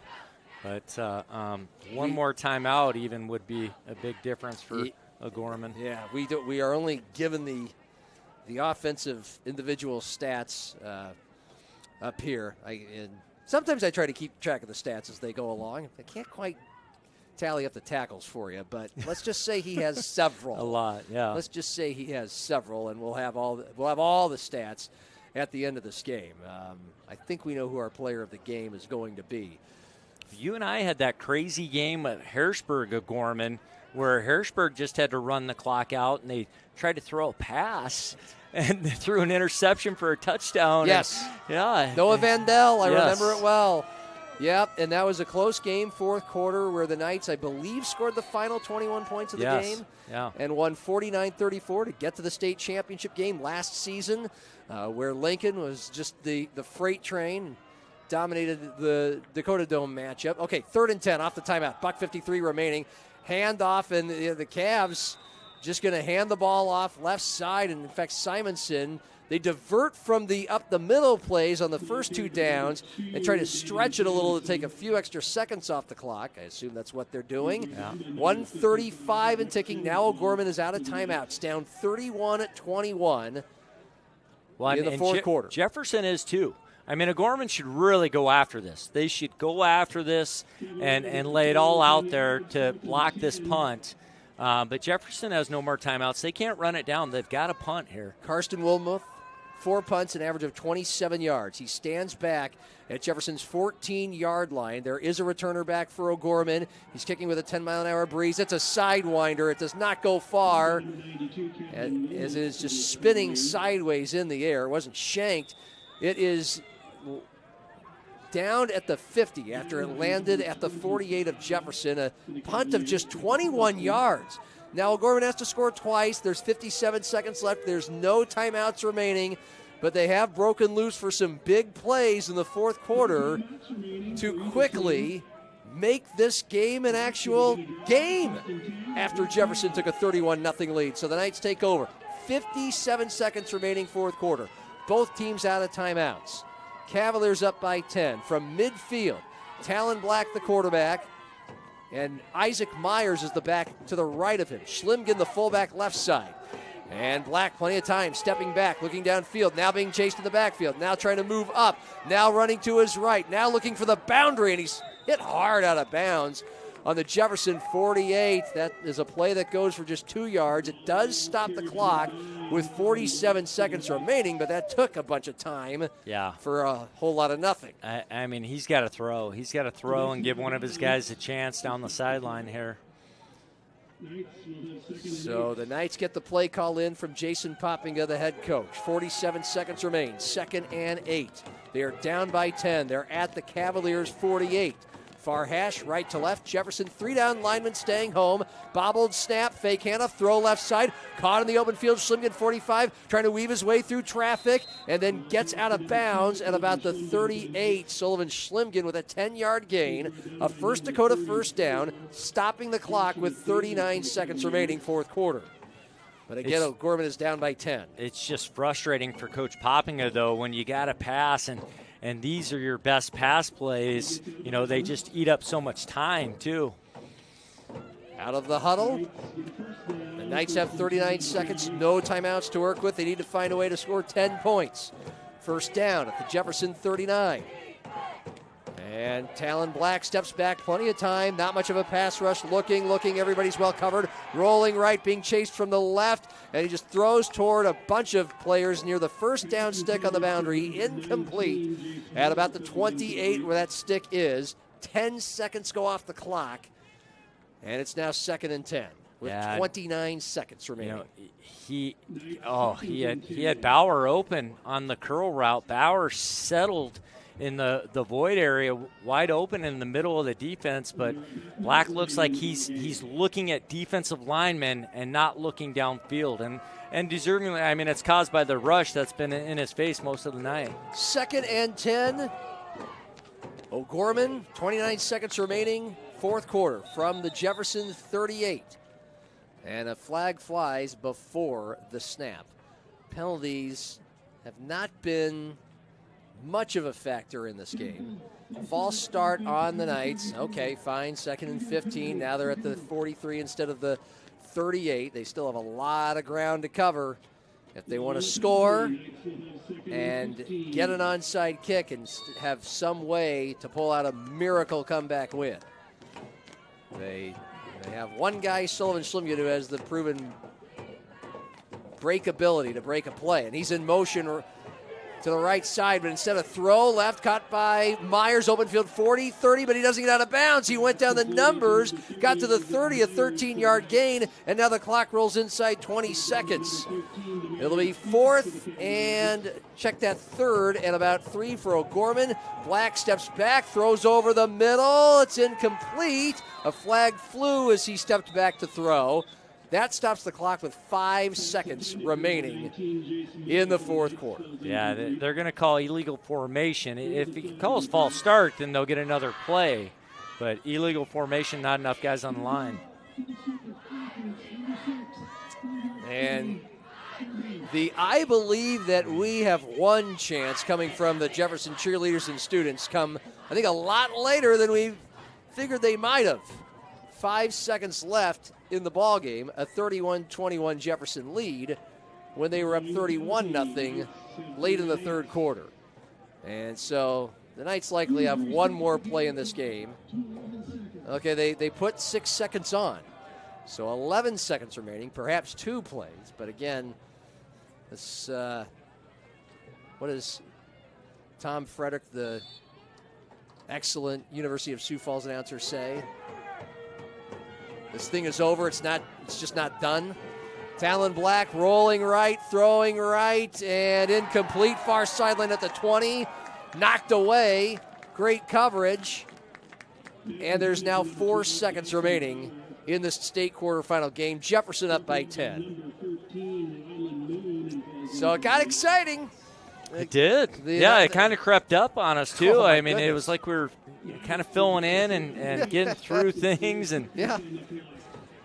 And the Knights scored quickly twice, and then they recovered this onside kick with, still 2 minutes left, down by 10, with only half the field to go. But the Cavaliers have clamped down on defense. They have stayed home. They've covered receivers well. 4 seconds remaining in the contest. 4th and 8. Black, low snap, picks it up off the turf, throws a deep fader out right side. It's intercepted. I mean, that was just a floating duck that's picked off by Jefferson, and that's the ball game.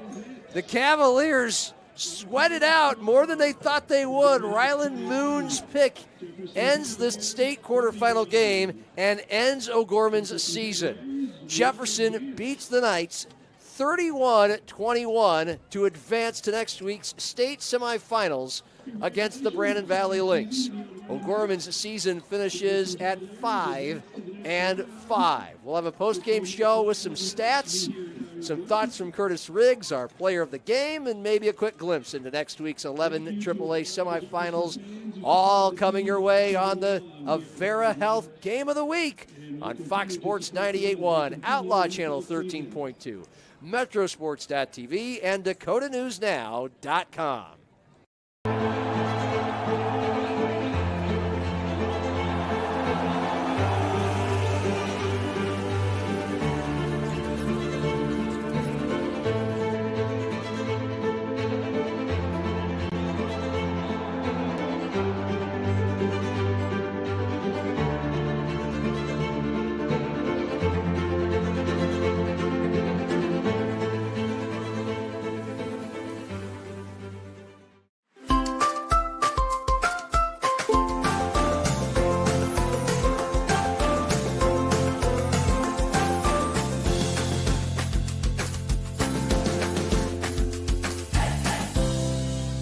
Touchmark at All Saints is a full-service, award-winning retirement community set in the heart of historic downtown Sioux Falls, South Dakota. At Touchmark, we want to preserve the independence that you have. We want to make sure that every part of who you are is fulfilled.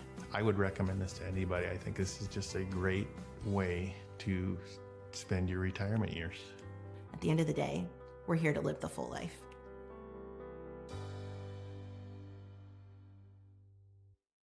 Starting the first bank in South Dakota was the easy part, earning the confidence of local farmers, helping families account for their dreams, and securing the future for countless businesses took us a little longer. We owe it to the hard workers, big dreamers, and forward thinkers out there. Thank you for making South Dakota a great place to call home.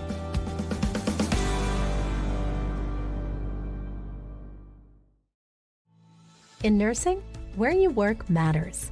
At Avera, we build Team Green around you. With a culture that values and supports you. Leaders who listen and care about your success. And benefits to reward the great work you do. The grass is greener at Avera. So join Team Green. Learn more at avera.org/careers. Banking isn't just about financial products. It's about service and what we can do for you. Those personal touches are at the core of who we are at Central Bank. Decisions are made locally by people who get to know you. And while a lot has changed since 1877, we're still committed to our customers and to being the best bank in every community we serve. Central Bank, member FDIC. Experience it all. Follow your academic and career goals and your love for the arts, music, and competition that thrills you. Learn from award-winning faculty and in classes where you are more than a number. Build lifelong friendships at game day experiences and in student organizations for all interests. At Augustana, you don't have to choose. Live and learn in the heart of South Dakota's largest city, where job opportunities, networks of professionals, and a hometown feel await you. Find your bold at Augustana University.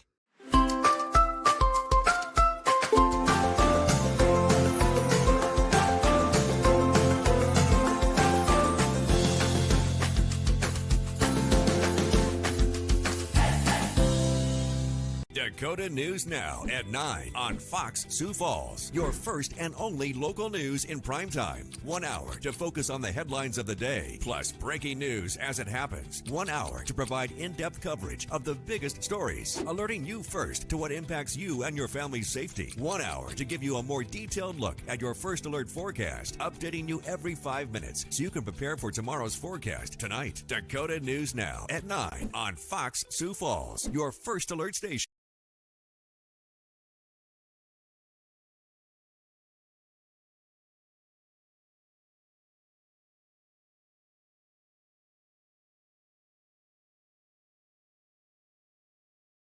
Wood Field on a chilly Halloween night, and boy, did O'Gorman put a scare into the Jefferson Cavaliers in that fourth quarter after a 31-0 lead, a coach's worst nightmare, a horror show for Vince Benedetto and crew. Would you like one more Halloween reference?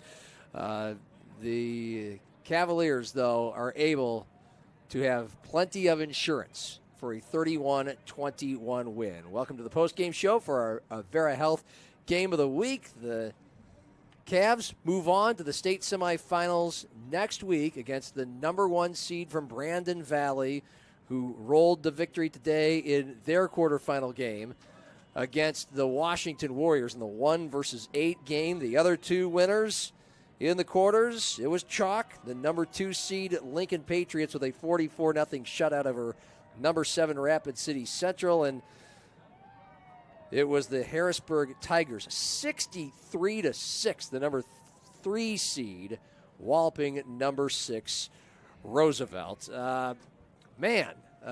This, I'll say this about this game. It turned out to finish a lot differently than I think we could have possibly anticipated after Jefferson took that 31-0 lead, Curtis. The highlights are coming on Metro Sports TV. How did they get the 31-0? Well, it was 7-0 after the scoop and score we just saw in the first quarter when it was Anthony Petrone picking up a fumble from Talon Black, the O'Gorman quarterback, and it was definitely a sign of things to come when it came to turnovers.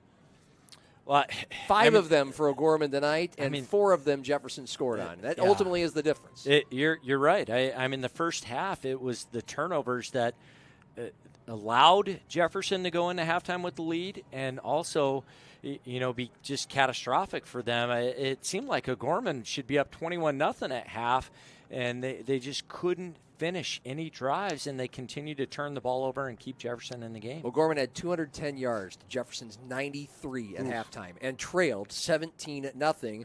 And then the Cavaliers kept on inflicting damage in the second half. They got another fumble recovery on O'Gorman's 5th turnover, 4th fumble. Cast that in on a Jordan Detler. Check that was Tyson Tees catching a pass from Ethan Swenson. Okay, now that happened at the end of the first half. Detler caught 2 touchdown passes in the third quarter of 49 and 14 yards. You saw one of them if you're watching the Metro Sports telecast. But then O'Gorman started scraping into it. Sullivan Schlimgen was able to get a touchdown pass to finish a 9-play, 81-yard drive to make it 31-7. And, at that point it was kind of, okay, there's the pass to Jace Moeller. And you thought, if you're Jefferson, bummer, we don't get the shutout. That was a 4th down play, by the way. Yep. And then we went to the fourth quarter, and Jefferson's offense really not doing a whole lot. Not that it had to. It wasn't turning the ball over until it did. And then O'Gorman with 6:16 remaining in the fourth. Sullivan Schlimgen ran right up the middle after about a 50-yard run to set that touchdown up. And then things get even wilder. Jefferson unable to get a first down. They punt, and O'Gorman is able to go 4 plays, 58 yards. Talon Black to Sullivan Schlimgen wide open for 24 yards. With 3:17 remaining, all of a sudden 31-0 became 31-21, and O'Gorman recovered an onside kick with 2 minutes left to make it even more interesting. But the Knights just ran out of firepower at that point, and your final is Jefferson 31-21. And I just am curious to see the final yardage stats. 502 yards for O'Gorman to 221 for Jefferson. Well over twice as many yards in a 31-21 loss. Yeah, it's one of those things where they seemed so good offensively, and yet at times looked so bad defense or offensively too. Jefferson came out third quarter though, throwing the ball and looked really good. Then they went into cruise control, got a little sloppy with it, had that fumbled snap, and O'Gorman just kind of kept picking away at it. It was actually more Schlimgen kept picking away at it, and all of a sudden we're in a game, and you didn't even realize it was that close. So a lot of the damage that was done by O'Gorman was on both sides of the ball. by the aforementioned senior and future South Dakota State Jackrabbit, Sullivan Schlimgen. And so this is the rare instance that our player of the game tonight, our American State Bank player of the game, comes from a player of the team that did not win. Sullivan Schlimgen had 256 total yards tonight, and I'm shortchanging him because I forgot about the 15 passing yards. Yep. So 271 total yards. Amazingly, he scored just twice, although he did plenty to set up the other score. I mean, they only had a 3 passing touchdowns. touchdown, too. He did. Yeah. So he had 1 passing, 1 rushing, and 1 receiving touchdown. He finishes with 21 carries, 119 yards on the ground, 6 catches, 137 yards. He had a 54-yarder as part of that display. His long run tonight was 32. And then he completed 2 of his 5 passes for 15 yards and a 9-yard touchdown, all a part of a Johnny All-American night for Sullivan Schlimgen, our American State Bank player of the game. A few other stats to pass along before we send you off into the night.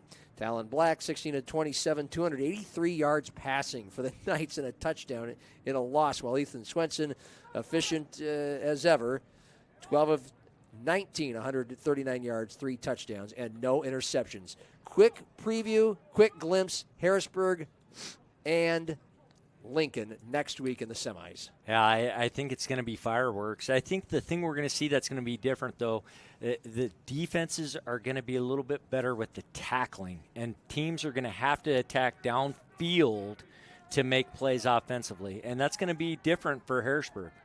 The Patriots just beat the Tigers 27-17, a wonderful fourth quarter game in Harrisburg last week, and they will have their rematch for the rights to go to the Dakota Dome and play for a state championship. That will be our game. Number 2 Lincoln, number 3 Harrisburg, our Avera Health game of the week.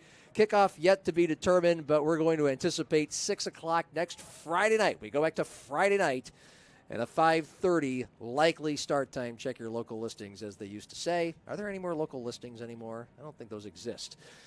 And we send you off into the night on the television broadcast. Fox Sports 98.1 will come back for some scores from around high school football. You can watch this game back on Metro Sports TV. For Chad Berger and his intrepid crew at Metro Sports TV, and for Curtis Riggs, I'm John Gaskins saying good night from Howard Wood Field on the television broadcast where Jefferson beats O'Gorman 31-21 in our Avera Health Game of the Week on Metro Sports TV, Outlaw Channel 13.2, and DakotaNewsNow.com. News now at 9 on Fox Sioux Falls. Your first and only local news in primetime. 1 hour to focus on the headlines of the day, plus breaking news as it happens. 1 hour to provide in-depth coverage of the biggest stories, alerting you first to what impacts you and your family's safety. 1 hour to give you a more detailed look at your first alert forecast, updating you every 5 minutes so you can prepare for tomorrow's forecast tonight. Dakota News Now at 9 on Fox Sioux Falls. Your first